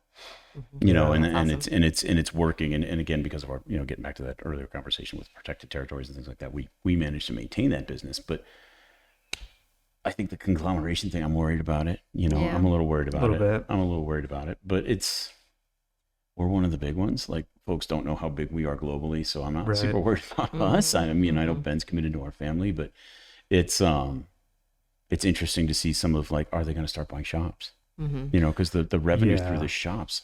Look at, like, some of the bigger shops. Like, there's a huge one up in my neck of the woods.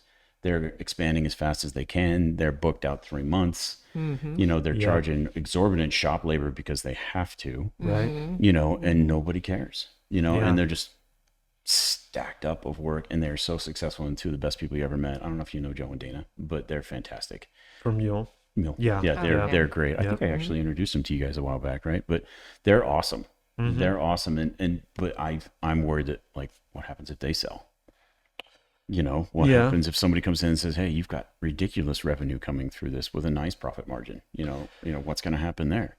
Yeah, I worry that's a about good that. question. There's interesting things that are happening just in, like, so Larry H. Miller, if you've driven I know. down the Oh, yeah. Wasatch Front, right? When those guys got acquired, those guys are pretty big. They weren't I don't think they were as big as Garf was, as far as their automotive side.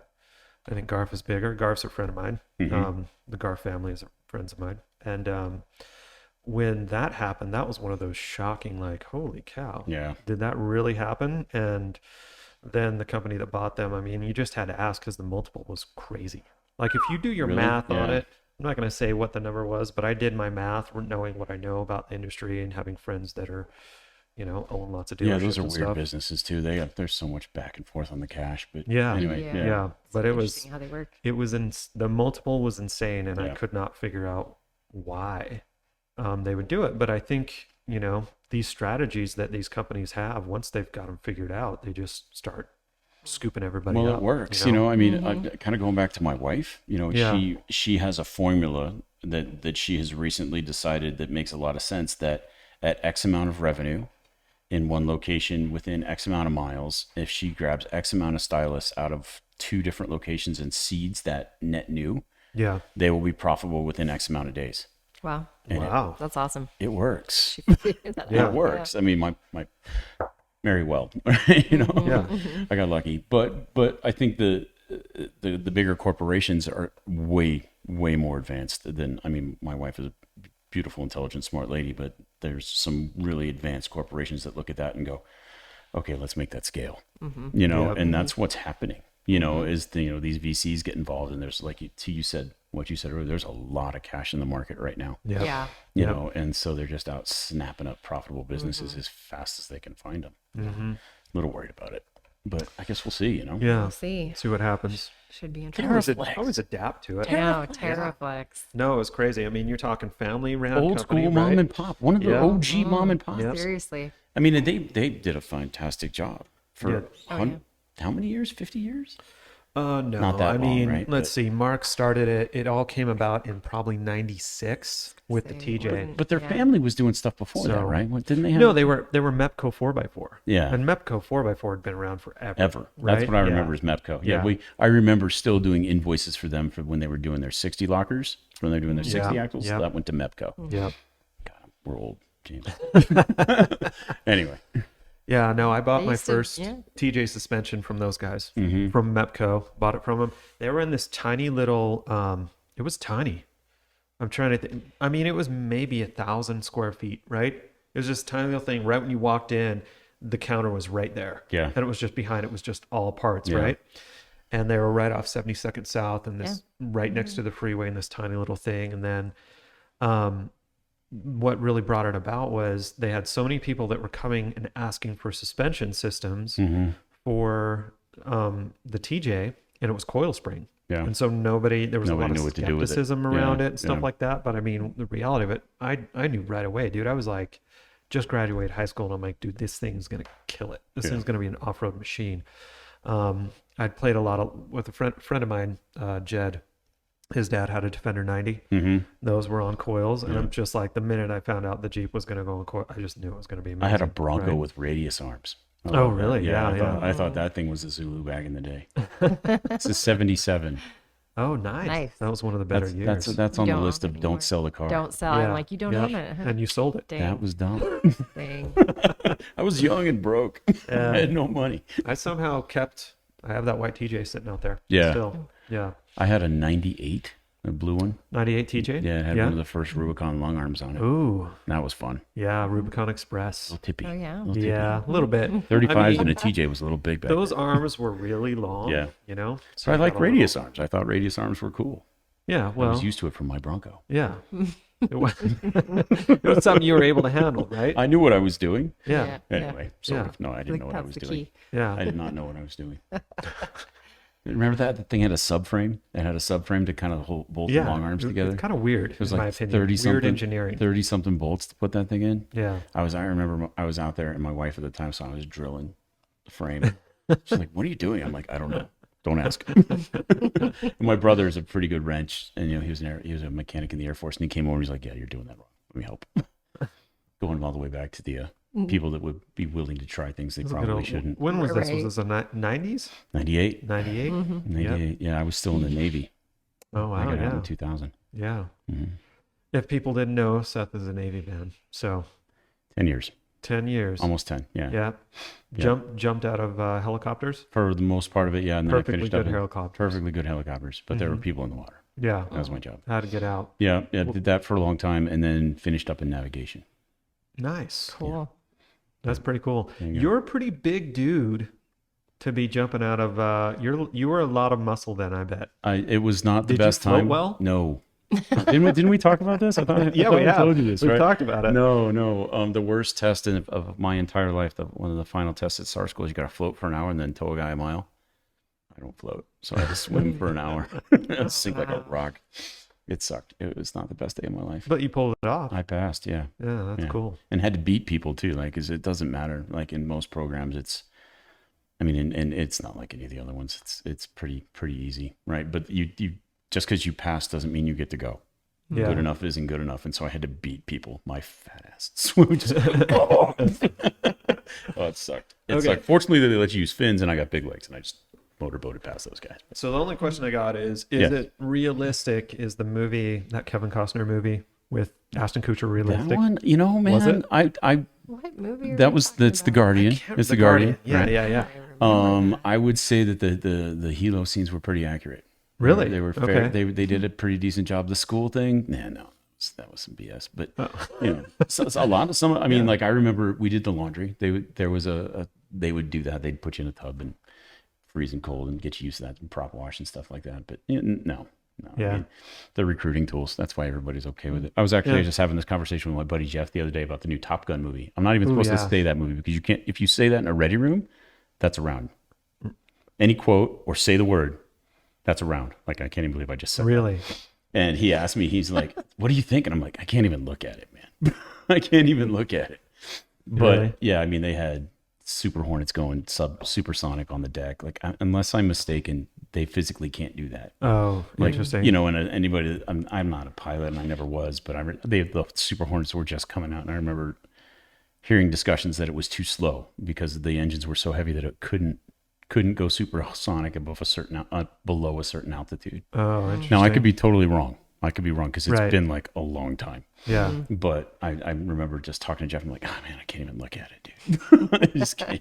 But I was making the joke. I'm like, these movies are recruiting tools, you know? Yeah. They are. Because what's cool is that literally, even if you pass, only in most programs, it's top half of the class. Right. Good enough isn't good enough, right? And so, if you don't make it, you know what you get to do?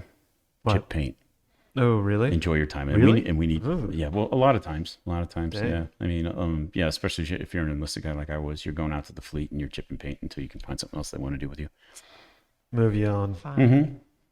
Yeah. Then potatoes eventually, or You know, everybody works in the cook. galley for a little while. do they? For a little Is that while. just how it works? Oh yeah, you got to do your time. That's Yeah. a good thing. 90 days. That's good. They call it cranking. Yeah. I don't know if they do No, it it's back. I don't know if healthy. I they mean- call it now, but back then they used to call it cranking. Interesting. Was not the best time of my life. I worked in the scullery. That's for 600 guys. I was on Scullery. Yeah, it sucked. You were like a scullery maid. Yeah, man. Doing dishes for 600 guys 3 times a day. It's so fun. Just come home wet and smelling like bad decisions. Like, why am I here? But we got through it. Yeah. No, fun. You got discipline. It makes you a solid person, man. Then some. Right? I hope so. Yeah. Yeah. That's why you work for Microsoft. Built on trust. And ComeUp. There you go. So I've had a good life. I feel like I did a good job. I hope. Yeah. No, I think I'm still working on it. I think you're still doing a good job. Just keep it going, right? Thanks, man. Let's talk about winches a little more. Okay. Okay. All right. Because I mean, you do that. I do. You do winches. Winch guy. Okay. Yeah. So when it comes to winches, let's just talk about this. What makes a quality product? Because we talked about quality products in one of our last podcasts. We just talked about what makes a quality product, but we are focusing on bumpers primarily. So when it comes to winches, all right, you kind of said it, right? Relatively simple. You got a gearbox, you got a motor, you got a drum, and you got a controller. And there's a and controller, there's a brake, and there's some other things in brake, there. And I think how I would answer that question is quality and testing. Quality and testing. Quality and testing, right? What it is so important to winch is understanding that anybody can strap a 5 horsepower motor source from just about anywhere to a set of gears, and it'll pull a rope, right? It'll do that, right? But what's interesting to understand is safety and controls, right? And understanding the Ohm's law. I equals E over R. Heat is a huge thing, right? Heat happens. Heat happens a lot. That's what happens when you push electrons around. There's a huge amount of amps running through that motor at the time, right? And so it's important to understand the more efficient you can make the motor, the less heat you pull, the longer your winch can run. Getting back to duty cycle, right? And we're not going to talk about duty cycles on winches because that's more that blow people's minds. But the biggest issue to understand is that the more efficient you can make the motor, because of Ohm's law, you're pulling less heat, right? So we build a motor that pulls about 350 amps. You can do the research on everybody else's and see where we live in that space, right? It is, unless I'm mistaken, ours is still the most efficient. And it's not huge either. No. That's one thing that I can say about it is it's not massive. It's very easy to fit in just about every bumper, which I love about that. Another thing that you're probably doing which is probably, I don't know anybody that's doing this. I used to see it a lot with cheap winches. You would see them use bushings instead of bearings. Bearings, right? Yeah, bearings are important. And the gears, think about the gears. It's an interesting comparison. People always say our gears are a little loud, and they are because they're bigger. They're bigger. We weight test our gears, right? Our planetaries are about the size of, they're about this big. You've seen them, right? Yeah. Unfortunately, not many people have seen them because ours don't break. Yeah. Right. But they're of good size, and we don't step cut them. Step cutting gears makes them run a little bit cooler and a little bit more quiet, but not really an issue in a winch. Yeah. Right. So we keep them ridge cut, and so they're going to have a lot more engagement, which makes them stronger. They will run a little bit hotter and a little bit louder, but at that side, because we've got so much heat loss on the other side, it doesn't matter for us, and so our gears are quite a bit stronger. We don't care. It's all about industrial. Our background is in industrial winches, right? We didn't make an off-road winch until 10 years ago, and so everything we've got from our ridiculous 20,000 pound brake in our that is literally the size of your Coke can right there, right? To our planetaries, to our motors, all came from an industrial background, and we just changed the packaging to fit into the off-road model, and that has given us the ability to have a set of solenoids and controllers and clutches and everything else that is just so much more efficient and durable, right? And so that allows us to have a level of quality control because we've been doing it for so long. We know it works. We know how to improve a motor. We know how to improve solenoids. We know how to make sure that things don't break in the transfer process. We know how to make sure the connectors don't give you problems. Those are the sort of things that, like, in that years of experience, instead of just outsourcing and maybe grabbing a house brand's cheapest winch and throwing that out on the market, that we see a lot of. Our bigger competitors don't do that. They spend a lot of money on R&D like we do. But and they'll tell you the same things. Like, it's about the efficiency of the motor, your gearing, how that works, how it connects with your motor, how it transfers weight into the drum, and then we're lucky enough to have the patent on putting the brake, on the other side. Right, and that's a very key thing right there, because normally a lot of people don't knows this, but so the brake normally is inside the drum. Yeah, in pretty so many standard. circumstances. Yeah. And that was how the industry did everything based upon when it was a cable. Everything was still cable, right? When we moved away from steel cable, what you had is you now have synthetic cable, and synthetic cable, instead of digging in and tightening the roundness of the cable, kind of getting more pronounced, they flatten out. Yep. They flatten out, and it turns in more like a boa constrictor on that drum, and it'll squeeze that drum down. And then you have catastrophic failure potentially. You also have a lot of heat that's right in there. And most of these synthetic lines, some of them aren't, right? There's different materials, but Dyneema, one of the more popular Really doesn't like ones. heat. No, it does not. And Dyneema is the best material to use for your hands, you know, and it's the safest. Yeah. Yeah. So there's a lot of different Spectra is one of them, right? Whatever. But that's one thing that which was totally accidental, pretty much, for ComeUp, because ComeUp had a big drum wall thickness was huge, right? Because we didn't have to put a brake in there. Yeah. And that was in the it was in the EPs, right? So it was in the EP series that Super Winch had, that ComeUp made for Super Winch.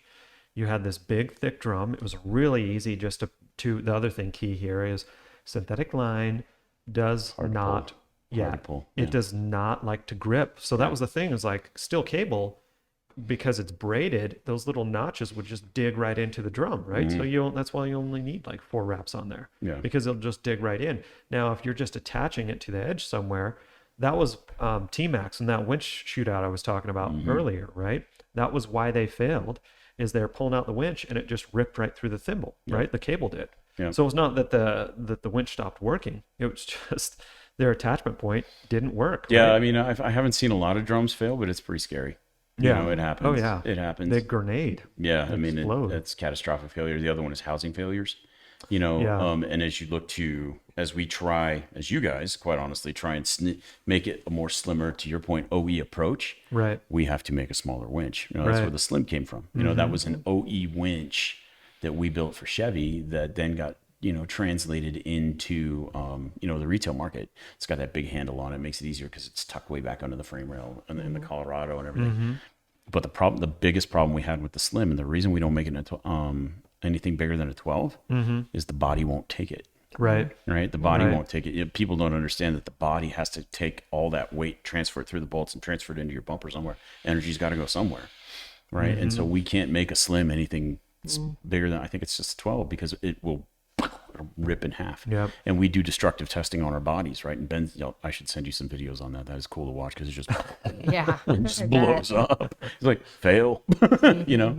And it took us a long time to get the Slim right, because we couldn't get the body braced enough to handle that kind of side load or torque load around a full 12,000 pound pull. And we will not sell it unless it's 2X rated pull. So that's got to be at a 12.5. That's got to be a 25,000 pound load.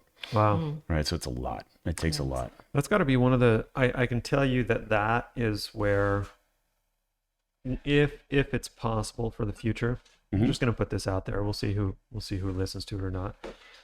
When and if it is possible for someone to make the smaller platform, that's what I call it, large versus small platform. Small body, we call them. Small body winch. When somebody is able to do that and get it into that 16 range, that's going to be a huge game changer. That's going to be a titanium winch. It's going to be hard. You know, to do. I mean, I don't know that anybody's going to most of the housings are cast aluminum, aren't they? They are. They Right. are, yeah. I mean, you could do it out of cast iron, but it would weigh It'd be heavy. 250 pounds. Yeah. You know, what do they weigh now? 80, 85, depending on the motor and the line. I'll give you the hint on the material that might work. It's magnesium. I've heard this. That's the material that might work, because that's what you're getting is so it is similar in weight savings to aluminum, but it's instead of 1/3 the strength got of steel, it's crazy more like tensile half strength. the strength Yeah. of steel. Yeah. Right. So it's you can probably boost that load capability up, and even if it came up like oddball 14,000 pound, that's probably the more ideal. What would you do with a small body 16 after we just spent 30 minutes ago talking about don't overwinch your truck? The benefits are the fit in the 3/4 tons. Yeah, One I mean, ton. that's really what a it is. strong point. I mean, I'll talk to Ben about it. I'd be curious to see. I know he's always looking for ways to do something different, right? Because again, Right. a winch is a winch, Right. right? And there's only so much we can do with it to make it different. And you can run it with your phone and all that cool stuff. But ultimately it's still a motor. Right. It would be interesting to have that conversation. I would be curious to see what that would look like for cost, you know, and is that enough of a differentiation to justify the bomb cost? And can we build everything else enough around it strong enough to support that, right? Yeah. Because that changes your gears too, right? It does. Again, you know, what will we have to do with the gears? What will we have to do with the motor? Would the motor have to increase in size? I mean, I think our motor could probably handle it. Our motor's ridiculous, Your right? motor's fine. You know, the thing about the gears is getting it to a certain, you know, the reason a 12.5 and a 9.5 are basically the same package is because Right. it's really just changing the gearing. You're running on the same motor. Right. Could we gear it that way? Would it work? Would it be glacially slow at that point? Would the market bear that? I don't know. I mean, hard to say. it'd be fun to have some testing in that way, you know, Yeah. to play with that and see what that might look like, Yeah. you know, because, You would be the first. I mean, there's probably a reason for that. It's a lot. It is. I'm thinking about it. It's I mean, product because development. it's machined, right? I mean, it's built, Right. right? I mean, that's not a small process. Yeah, you would have to. I mean, you can cast magnesium. The real rear door of a JL Yeah. is cast magnesium. Yeah, Yeah, and I mean it's I don't know enough about metal. strong as hell. I know Man. you have Magnesium- stronger kung fu in that space. than I do. Magnesium's just really fun when you get it way hot, Mhm. because then it's all of a sudden really sparkly white. Are you Right. doing anything out of magnesium? You're not. No, Of course you're not. No, You want to know no. why? Because it's expensive. it is expensive. It's and where can you get it done? I You know, what right? I mean? it's different tooling, It's right? hard to get it done. You know what I Yeah. mean? It's like he could get it done though. Mm-hmm. I mean, I don't know if there's. I would assume there's foundries in Taiwan. I mean, you think about it. do that. Our body, it's not that big. You know, I mean, in terms of tooling, yeah, it's basically the same tool. I think there'd probably be some changes because of the heat requirements, but I mean, it could be done. Ben, let's talk. yeah. I don't know, but It'd be interesting. yeah, I mean, I guess Yeah. what's the cost on a pound of aluminum versus the cost of a pound of magnesium, though? You know, Somebody Google that's that. a good question. Yeah, Yeah. you want to Google that one real quick? I am curious myself. My bet is that the magnesium's probably a little bit more, Yeah, right? How much But more is the aluminum's question? gone way up. Everything's gone way Yeah. up. So You know, I mean, that's half the Um, issue. But yeah, they don't make a ton of stuff out of magnesium. Is the truth of it. I mean, It's a great material. I don't know. I mean, well, you got me thinking about it. I don't know. Would it make sense? Yeah, that is the question. We of find the out. day. That would be a good question. Or Why? do you just beef up the mounts and make them out of aircraft grade aluminum? Yeah, Machined. I mean, it's possible. I mean, that you'd be amazed at what we can do. It's Yeah. just a matter of like some of the stuff that we make on the industrial side will blow your mind. Mm-hmm. Like literally the amount of power that goes through some of those big electric suckers because it's just instant torque and it's 30,000 pounds. Just Or Yeah. what about this? You make it so the required winch mount. This is kind of like makes it a little bit, but like if you're doing foot forward versus foot down, right? So you just kind of force it in a position where it requires additional bracing on the front. yeah. I mean, do that. bracing. But that's not us, right? We don't have any. It control of isn't that. you, but Yeah, I mean, we do our best to make everything mounted foot forward. You know, Yeah. it allows you to disperse the load more without torquing out things. But yeah, I think it's important to know there would have to be a lot of cooperation on something like that. there would. Yeah. I know somebody that could help me. Know with a that. It can guy. happen. I know a guy. Yeah, Talk about it. That might be fun. yeah, I mean, it'd be cool to see a project. yeah. You know? Exactly. Yeah. It would be. I'll talk to the boss. Yeah. You got something? See what happens. Roughly double the price. Roughly double the price. Ouch. Yeah. Dang. Good God. Wow. Magnesium. Okay, so that's a $2,000 body. It's a little pricey, Ouch. but you never know. I mean, maybe people will go for that. I mean, I think there's always a market for the Zulu, right? There's always going to be somebody that wants the Zulu. Yeah, dude. So like the big Red W company, right? Mm-hmm. They get away with all sorts of stuff, right? All sorts of bells and whistles, all sorts of fancy and high prices. I mean, I get it. I get You it. know? You gotta stay fresh. I get Yeah. it. You know, Yeah. we have decided that we are going to stay reliable. It's a very Toyota thing of you to do. I was just talking to my son about the difference between a Toyota and a Honda the other day. Yeah. He's like, Dad, Hondas look so cool, but Toyotas are so much better. I'm like, yeah, Yeah. Honda gets it. Yeah. Oh man, but yeah, I think it's in a winch we won't reliable, right? And because of Right. our For background sure. and because of our roots, that's what we're gonna do. But you've seen we're working on it. You know, Yeah. Yeah. the one that I'm super excited. Have you seen? You saw the new 16.5? Yes, I'm gonna with get that yeah, integrated. yeah, the integrated 16.5 all one piece. Super cool. Yeah, and beautiful too. Yeah. Right? Like not vanilla at all. Really No. excited about that one. We're gonna get you guys one of those to play with. Awesome. Yeah, it looks like Ben's gonna pull the That's trigger on that. exciting. Yeah. You Yeah. better pull that. I Dude, wasn't- that's one of the coolest. I wasn't things sure I've he was seen. gonna do it. I wasn't sure he was gonna do it, and I'm like, Ben, make the winch. So low profile. It's So interesting nice. because it's all one piece, you know, Mm-hmm. and everybody's so used to remote mounting that solenoid box for those big suckers, and Yeah. just understanding that that's what you're gonna have to do. You know, packaging, you know, again, partnership, you Yeah. know, you're gonna have to figure out, because it's, you know, you saw what it looks like, right? It's different. And so we got to figure out what to do with that. But That's got to be one of the most. You kind of brought this up, and that is one of the hardest parts, I think, in the winch world right now, in just winch bumper and winch in the winch world, is the fact of having to relocate that solenoid. That is one of the things that, and it's kind of weird, that whole movement that happened where it was like, hey, let's just put the solenoid on the motor over here, and it's big and it's on this side, and it's oddly kind of integrated, but it's not. That movement, and it was just like, well, we'll just save on cable, right? But then in the end, the only reason why you should be buying that is so you relocate the solenoid. You know what I'm saying? And that has got to be the hardest thing, is making a relocation kit that is universal. It's something that I've been looking at for a long time. It's like, okay, so it's easy for us to do something for a ComeUp winch to make that work. It's so much harder to do a good relocation for every other XYZ. we use the same brand box. out there. Again, I think because we're lucky, our solenoids are so good that we use the same box, right? Right. The 16, the not new 16.5 runs the same box as a 12, as a 9, as an 8, as the old ones, because our solenoids can handle the volts and the amps. But yeah, it's hard. It's hard. And you know, like in your world, it's, you know, there's the functionality of you should be able to see the wines. You should be able to see them.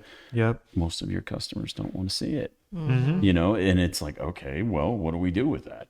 You know, if that thing bird cages up and keeps going, it will blow. I don't care how good your bumper is, it will blow it right in half. We had it happen the other day. We had talking about airing our dirty laundry, we had a solenoid go bad.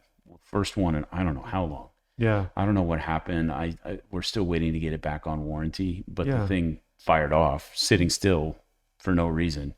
Interesting. Had the thimble. The guy had a thimble, Yeah. right? And it just pulled.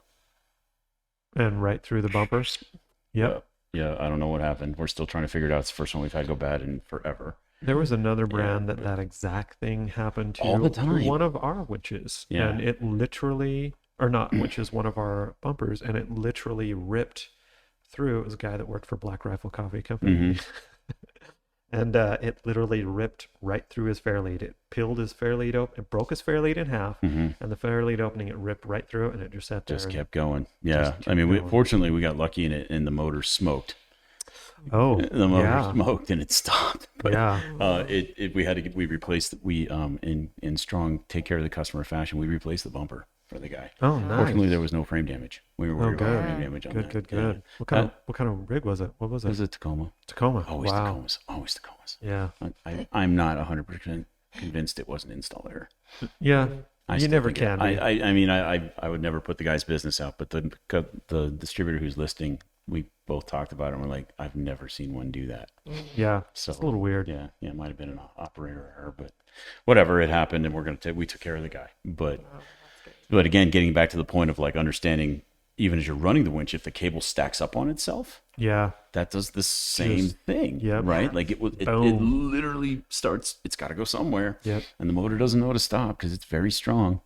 You know, we've got amp safeties on them now and some other things, but if it's not pulling enough amps to shut it off, because unfortunately ours is fairly efficient, right? Right. Sometimes Yep. you have that problem, and so what do you do as a bumper manufacturer to say, okay, you don't want to see it, but I'm telling you, you should. Yeah. You need to see it. Yep. Right, you know, and teaching people how to use their winch, that's another whole issue. Oh, Like, yeah. would you feel comfortable actually using the thing? You know, 9 out of 10 of them never get used. Yeah. Yep. Never get Or use used. it properly. Yeah, you know, I mean, just stretching your cable, stretch your cable. Yep. You know, understanding what that means and how that goes. You know, and all these things that we're so kind of going all the way wrapping back up into winches as a whole is we spend a lot of time getting information out to people so they feel comfortable using the product, so they Yep. know that Yeah. it's safe, they know how to use it safely, they know it's not going to break their car, all these other things, you know, and that's what we stress the most. And talking about quality and everything else, and what makes a quality winch is, you know, we make it easy. Yeah. and make it easy. It's Yep. push button. Yeah. And it works. And it Yep. works. And there's some cool, classes and stuff out there that, like, I know Kurt Williams is doing some neat recovery stuff. Kurt's or- awesome. Yeah. Yeah. Yeah. Where it help people like build that comfort level with using their product. We, one of the few things we do spend money on is we do that. Oh, you guys do? If there's That's if cool. there's a training organization like Bill's obviously our number one guy that way. Right. Yeah. But there's a couple that do military training that I knew from back in the day, and most of the IAW 4WD. Did I get that right? The other Bills of the world. Yeah. Yep. And there's a bunch of them. If they do classes, then we take care of them. We get them. We always Awesome. get them product. Very cool. Yeah, Nice. It helps. Yeah. It does help. Yeah. No, Yeah. it's really important. I'm finding that more and more, the lack of people that actually are prepared to actually use their winch or really understand. Like we were talking about on one of our podcasts, this whole thing of like, well, yeah, you're not supposed to be pulling at a 90-degree angle from your fair lead. Nope.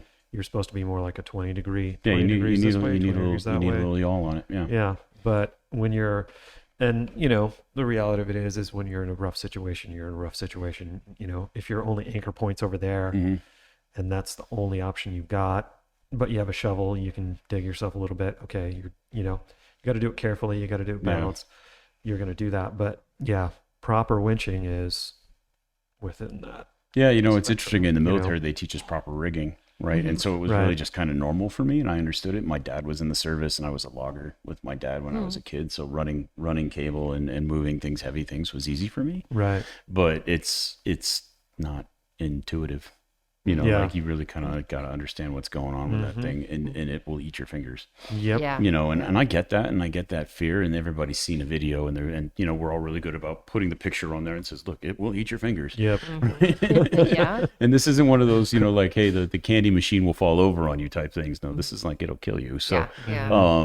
it's important to be as easy for them to use as possible with as many safety features as possible to shut them off, and that's why our CTI winches, not the CTI, the RSI. I just always used to warn it. That's how old I am. But it's got a lot of different visual indicators for safety and stuff like that. And we kept that, and we still have that on the remotes and a bunch of other things to make people feel good about using the product. Yeah. Yeah. Did you guys just do a new remote? Is that what I'm seeing? It has been redesigned. Redesigned remote. Yeah, you will see that when the Gen 3s come. Nice. Yeah. Okay. Yeah, the one that we had in Vegas was the one that you're going to see in the boxes. Excellent. Yeah, a little I'm more excited about ergonomic, that. a little easier Yeah. to use. Mhm. The remote is bigger. The plug-in remote is different. And again, it's just a little more intuitive. You can only do so much with a two-way pole. Right. But again, we changed it a little bit. Yeah, Yeah. And that's going to be on platform. it'll be everything. The Yeah, whole it'll be platform. every Gen 3 coming ahead. And then I Nice. would imagine we'll probably do a rolling change because I think like the Gen 2s that we have out now, those will kind of roll back into the more of the value brand like we do now with the what do we call them now? It's the Seal Gen 1 stuff, yeah, you mean? yeah, the Gen 1s. Like the Gen Yeah. 1s, like if you need a value price winch that's still really good, Yeah. the Gen 2 Basically the Gen same 2 as- we'll deprecate and just keep doing Yeah. what we're doing because we've got the tools and they're good winches. Mm-hmm. know, Basically, so- that was Super Winch's EP Mhm. series, which was just an awesome winch. Yeah. Used it on all sorts of vehicles, right? Yeah, I mean, there's nothing wrong with it. There's absolutely nothing wrong with it. The Gen 1 was a great winch. The Gen Yeah. 2 was a really good winch. Yeah. So people are going to be able to pick those up, and we'll probably deprecate the pricing on that because the tooling's long since been recovered. Yeah. Yeah. So the Solo technically is the Gen 3. I Is don't that know. technically I don't what know. it is? I don't know which one's branding's going to stick. Yeah. Not sure. No, ask Still me in again and development. ask me again when it comes out. Okay. Yeah. So that was a cool one though. I'm Yeah. happy about how that turned out. I like it a lot. Yeah. I like that what I liked the most about it was getting feedback from you and from some of the others that got them early. And they're like, we love this. This sucks. Right. Yeah. And to be able to have that early enough in the production stage to go, okay, well, let's fix it. Yeah. Like that doesn't happen a lot, No. and you guys are Yeah. pretty lucky in a smaller shop where you've got, it's you and your team and like, okay, that worked. What?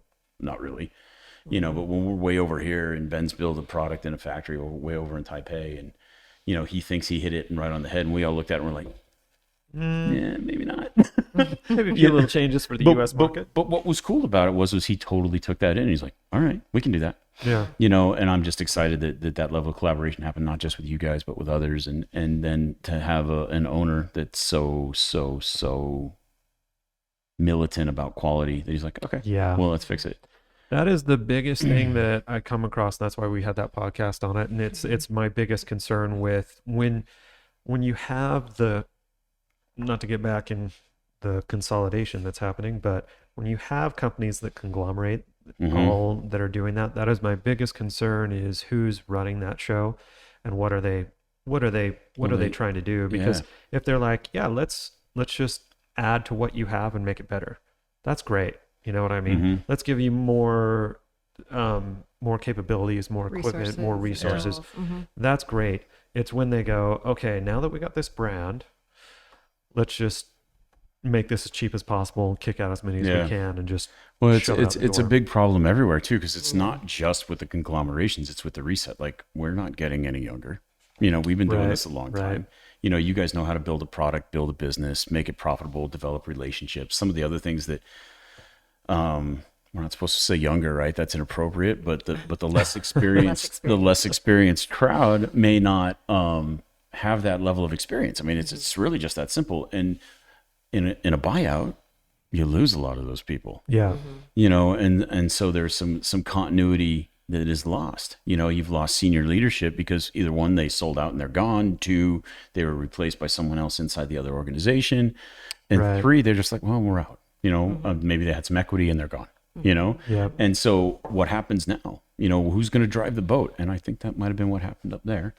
Like they've lost some of their best people. And I really hope that my buddies that are still there are happy and healthy. And if they don't, they know how to call me. But, it's just one of those things that's a problem. And I worry about it as an industry as a whole. And it's and that's one of the reasons I worry so much about just like somebody's going to realize that it's actually might be a good idea to start buying some retailers. And then what happens? Because those guys and those gals, they make it work. It's like somebody's got to put these things on. What happens when they take off? What's going to happen there? But to your point, the conglomeration and the reset, as everybody's calling it, and what's going to happen with all that? It's interesting. I'm a little nervous about that. Yeah. I mean, I think it's cool that there's folks like us that are still out here talking about it and still encouraging people to come in. And as you say, I think there's been an infusion of new blood, right? The kids these days, Mike Rowe, God bless Mike Rowe, right? And what he's doing for America and talking about everything about it's okay to be a blue collar guy again. Yeah. They're some of the richest, most successful, happiest people that I know. I mean, right? And I think a lot of kids are seeing that these days, and there's going to be an infusion of new blood, but I think there will be a bit of a skills gap until they catch up. And so what happens from there, who knows, right? I'm going to be old by then and it won't matter. But I mean, I care. I still care. I mean, you guys are business owners. You've been building this place literally almost on your own. 18 glorious. Yep, we're on That's year as long 18. as Lori and I have been married. 18 right. glorious years. That's right. Oh man. Yeah. Well, Thanks for coming. Yeah. We can keep going, so we need to be careful. James and I always get I know. Yeah. Guys, we could do a week-long We seriously podcast. could go for a long time. We didn't even talk about technology and manufacturing. Not really. We probably didn't really get into it. Probably good. I'll come back down for We that. didn't talk about your Jeep that you had for 5 seconds and then you didn't have, and then you went back to the full size crowd. I told you about that Jeep, man. Yeah, you did. I tried to warn you, bro. Tried to warn you. I noticed yours is for sale. One of them is. Oh, Yeah. One of them is. Yeah. We're keeping the red one. We're, but- we're going to keep the launch edition. Yeah. We're keeping the launch edition. Yeah. Dude, Snazzleberry was a cool color, though. Yeah. I love that color. It's beautiful. Are you doing EJS? Is that happening? No, I didn't know that we was- are not. Wow. We are Really? not. No. Who's going to Who's be my our neighbor gonna be? We are going to do Overland Expos, and we are going to take a year off from EJS to let things kind of cool down. Okay. Right, and see what's going on with that, and let kind of shake out and see what we're going to Okay. do with that. Right, kind of going back to spending our time where we make the most money. Right. We love supporting Red Rock and always will. Right, Yeah. we still send a donation and a bunch of other things, but we're not going. I get it. It's and a trip for you guys. It's a trip. Yeah, I bit love of a it. hike. I love it. I always come by here and see you guys. Right. Right. This is my lunch stop. Yeah. But this will be the first year I don't go. Yeah. It's very sad. But Yeah. we're doing the Colorado event and that is a hell of a Right. trip, right? Yeah. And again, it's just we're trying to focus on education. Are you doing the Bend event? Mhm. Okay. Yeah, we're doing course. that one. We're Didn't gonna we do talk that about one. this? Your We neck talked of about the this, right? We will be there. Probably, yeah. We'll be be at there. Bend. Mm-hmm. Yeah. So we're doing that together, right? Sure. I'm gonna Sure. put you on the spot. Yeah. Yeah. Yeah, I mean Let's do it. we're doing that one for sure. Okay. And then they've got the PNW one that's coming. That's kind of a standalone. They're on their Oh, yeah. own. Oh, It's- that's the one we're doing. Maybe I'm getting mixed up. There's two. No, the Bend is PNW through Overland Expo. Okay, right. fine. That's the new We're one that they're doing that. We're doing that one. Right, and then there's the one that's always been up in this farmer's field in a place called Plain, Washington. Oh, yeah. Oh, yeah. okay. The And it's fun. rally. That's yeah, the Overland rally. Rally. Yeah, Yeah. it's fun. I usually do that one with Dana and Joe, Right? Okay. and it's super fun. It's Nice. big, we have not done very that one quietly, very before, big. but If you want to come up and just camp, you should come. just Yeah. check it Yeah, out. hang out, have dinner with me and Lori, and we'll hang out. We live about an hour from there, Cool. not too far. Cool. Yeah, Nice. it's fun. That's Washington. And are you doing Flagstaff? No, maybe. Usually I go down and split with a vendor. It's Mm-hmm. getting to the point where, unless it's a newer show like Bend, I really don't want to split with a vendor because it does cause Mm-hmm. headaches. Right. We're getting big enough that that's kind of an issue now, and I'd rather just have my own and point and say, yeah, yeah. Yeah. go see James and Sarah. You know what I mean? Because it's tough. We tried doing that in the early days at ARB, and it just caused nothing but headaches. And now we're big enough that it's causing us headaches. And so Yeah. we're big boys, and we'll do it by ourselves. But I'd love partnering with you guys. I Yeah. mean, we'll Yeah. always do that, right? We'll be at West. So Yeah, We will. Yeah, And then SEMA? always. Always. yeah, Yeah, you gotta yeah. do I SEMA. mean, we're such an international company, right? I Yeah. mean, it's important for us to be there. And we are gaining some seniority. Our booth gets a little bigger every year, and Yeah. so we're doing a pretty nice job. I mean, and we always have a really cool car. Yeah. Yeah. Yeah. With some cool boards on it. Yeah, I those was- things were stupid, man. Those are We gotta- awesome. Let We us gotta know if you plug need those. it. We'll have lots of vehicles, I think, this year. We'll see how things go. You guys go we've nuts got with the cars. Several on But I mean, order. with your job, with your market and your product, you have to, right? You Yeah. gotta- yeah. It makes sense that we buy most of the vehicles. It just makes sense that way. And there's so many new things coming out. The Broncos are just starting. We're starting to see more flow on that. Yeah, Right. Because I'm- people are People actually are getting them. now. I am really happy with partnering to do that. The last time we partnered with Chevy and kind of had some conflicts. Oh, really? Interesting. That, Yeah. Well, that wasn't you guys, right? Like I only Yo, had room oh, for the yeah, Chevy. yeah. Remember, That's that right. Sucked. Yeah. Yeah. And it wasn't particularly eye catching, and it didn't work out. So I think we're going to keep doing that. Yeah. Probably put a couple trucks outside this year. Trying Nice. to decide what to do with that. I don't know. You I guys mean, could do more. You don't. I mean, even with just partnering with the right people, it's like just putting giant decals on the side that say "Come Up." you know right? what's interesting is You like we're at the point where it's like we could, but what should, right? Like Right. where are we at in that space, and how much more benefit do we get from going to the next level? I think probably having gone through that journey at ARB, like Yeah. we're right at about where ARB was when I got there. Oh, Right. okay. And Yeah. we made a hell of a leap. Like I don't know if you guys remember Lisa, but she was amazing. She was so good at what she did. We always butted head about stuff like that, but she was very, very good about what she did and how she helped us grow.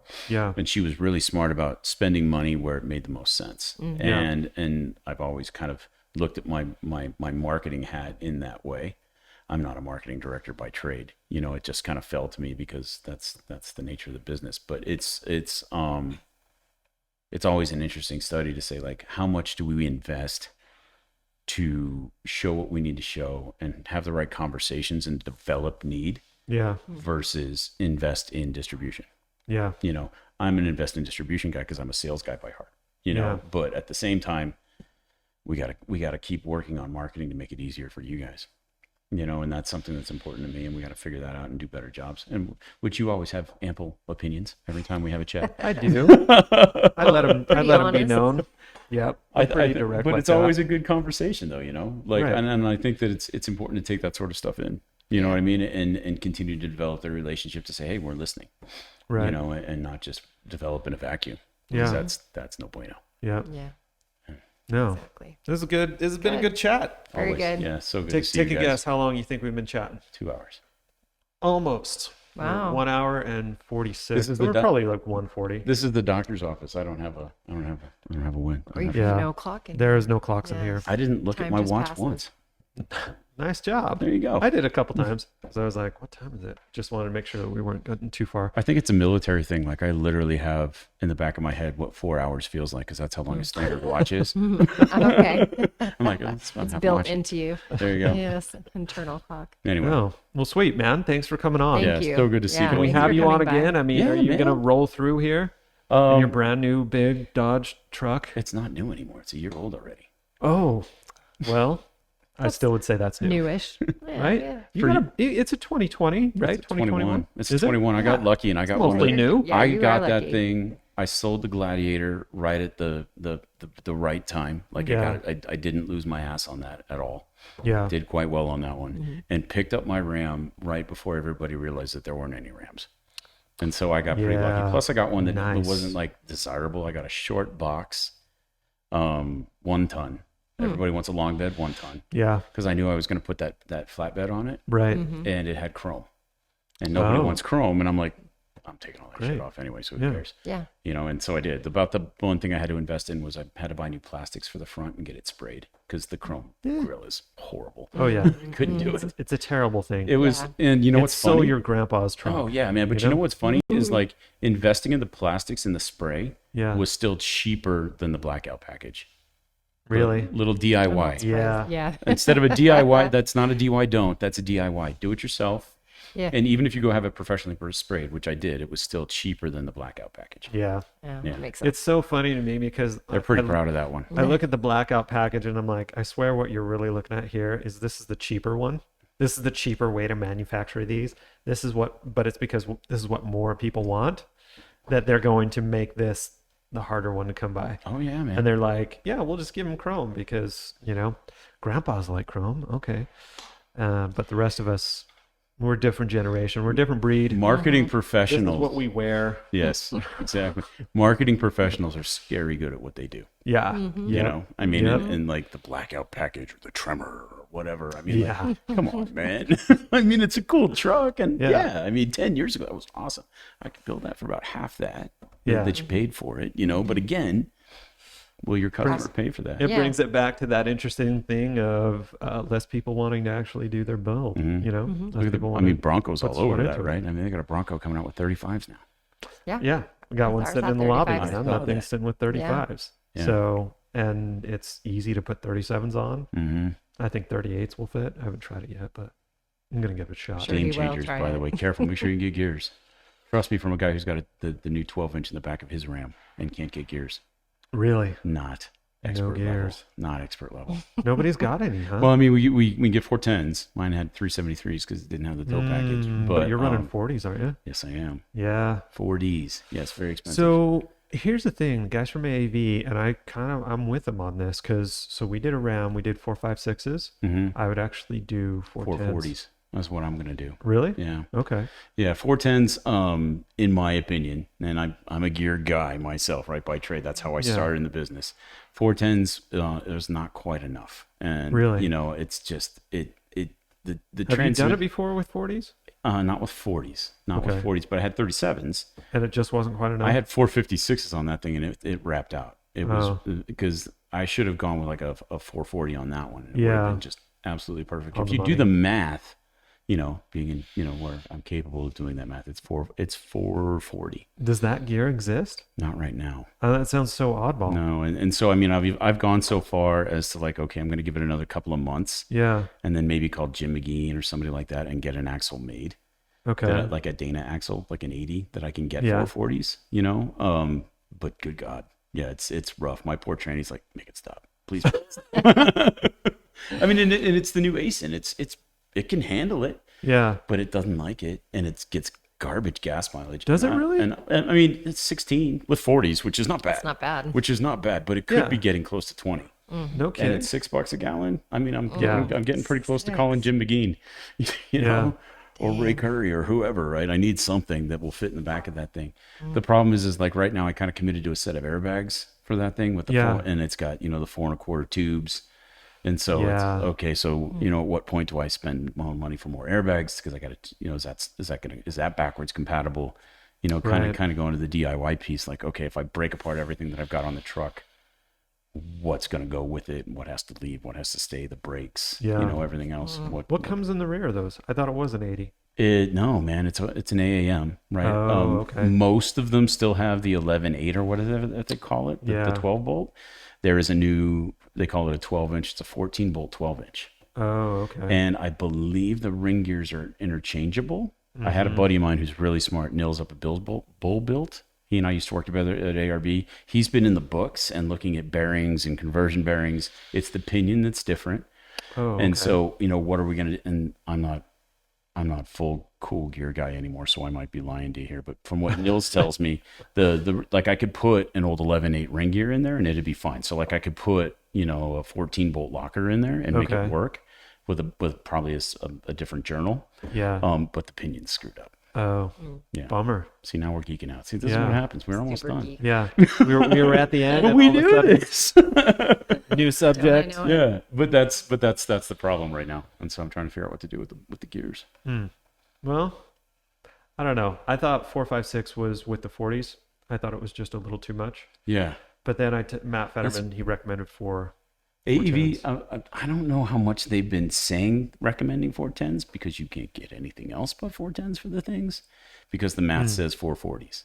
Does it? Yeah, and so I'm trying to figure out, how can I do that? Maybe even just swapping out a power wagon axle, and going that way, something like that, getting an 11.8 out of a power wagon and biting the bullet on those U-bolts and changing those U-bolts out or something. I don't know, but we gotta do something. 410s would be better than what I've got, but I don't think that's enough, not in my opinion. So the 456s, when I did 456s with 40s, my only issue is just freeway speeds have changed so much, at least here, right? If I'm going down to Vegas, You want to be doing 70, speed limit's 75. 75 to 80, Yeah. right? I mean, that's what you're running. And I noticed that it was hard to keep at 15. Yeah. It was like I was hitting that point where I was losing gas mileage versus I was kind of like, man, if I was just a little bit lower, I Yeah, think I man. would have On a the little silver bit one I better had push. that you guys helped me with, that one, same thing. It had 456s with 37s. And it didn't have the that had AC. to have been rough. It was fine. It wasn't great, but it wasn't. It's same thing. It was like to the point of like it was prohibitive on the highway. Oh yeah. See, Yeah. and that's why I would I don't know, maybe just try 410s. Maybe it'll work. I may have That to. tranny will handle it all day. It says the guy who doesn't have to pay for the tranny. I don't have to. But most of those transmissions, I from what it seems like to me, Dodge has done one of the best jobs of any brand or Ram. From Right? from having the worst, I think most people would agree it was the worst. Yeah, To now, I don't know if it's Allison good, but it's pretty good. it is. It's pretty good. I think they've done a pretty good job at Yeah. keeping that. I mean, it's not like what Ford did. No. Ford made some epic mistakes back there, dude. Yeah. So Yeah. I don't know. I mean, I'm pretty happy with what's a 6-speed in there. It's a 6-speed. Is it? Yeah, and it does. or is it an 8? I think it's a 6. I might be wrong. You should check. I might be wrong. I was looking the other day. I think it might be an 8-speed. It might be. I don't know. I don't care. I know they have 6 and 8 as an option. Yeah. So, Yeah. but It is what it is. it is what it is. We should stop or we're gonna keep We should. going. We should. It's been awesome though. Yeah, We should do it again. Yeah. As soon as you can. I mean, Yeah. whenever you're around, just let us know. I Yeah, mean, you got it, man. I Absolutely. want to build a traveling setup. Well, I was gonna say But- maybe we can catch it at a show. 'Cause Yeah. we Well, really want I've got to. a We want to 30 do some podcasts. I've got a 30,000-pound hitch on that thing, so we could pull this whole room in. traveling. A real podcast. traveling podcast. I like We'll it. get ourselves what are they called? This just big trailer, but trying to think of the one that are really hip. The Airstreams. Airstreams. Yeah. I was saying Slipstream, but Lori and I Yeah. looked at those. Cost prohibitive. they're very They're expensive. not that cool, Interesting. man. Oh yeah, god, they're it's an expensive. interesting phenomenon. We could get one of those. I'm We out. could tunnel it out, That would right? be pretty Do pimp. a little podcast Yeah. thing. Yeah. Or we can just get like mics and let's go out in the middle of the woods. Yeah, You know what I there you mean? go. Sprinter van, dude. There's all Do what sorts everybody of else is cool doing. backdrop Yeah. there. Oh so, yeah, right there. Just yeah. do a Sprinter van. I know a van we could. Yeah, We we could know hop we know in. a person. We know a lady. Yeah. Are you guys still doing those military vans, or were they police vans? Police We ones. are. Yeah. Yeah, we Yeah. are. Yep. There's a lot of desire to have those. The biggest problem is getting the vans. Mm-hmm. And then all these police forces want them, but they're struggling with the funding. Oh yeah. Yeah. I bet, man. It's there. That thing has gone crazy. Yeah. Let's put hashtag van life for tonight. Yeah. Yeah, that's a whole nother show. Yeah, that's a whole whole nother nother show. night. Yeah. Lots Yeah. to talk about there. Sweet. All right. Well, So good to Seth, see you. Thank you. yeah, it's great to see you. All Should we right. go have lunch? We should. We should go have My lunch. son's been patient. He has been very patient. He's a good kid. Thank you. So, okay. Everybody, thanks for watching the Expedition 1 podcast. And our guest was again Seth Green from ComeUp. Thanks for coming on, and we'll see you next time. Thank you, guys.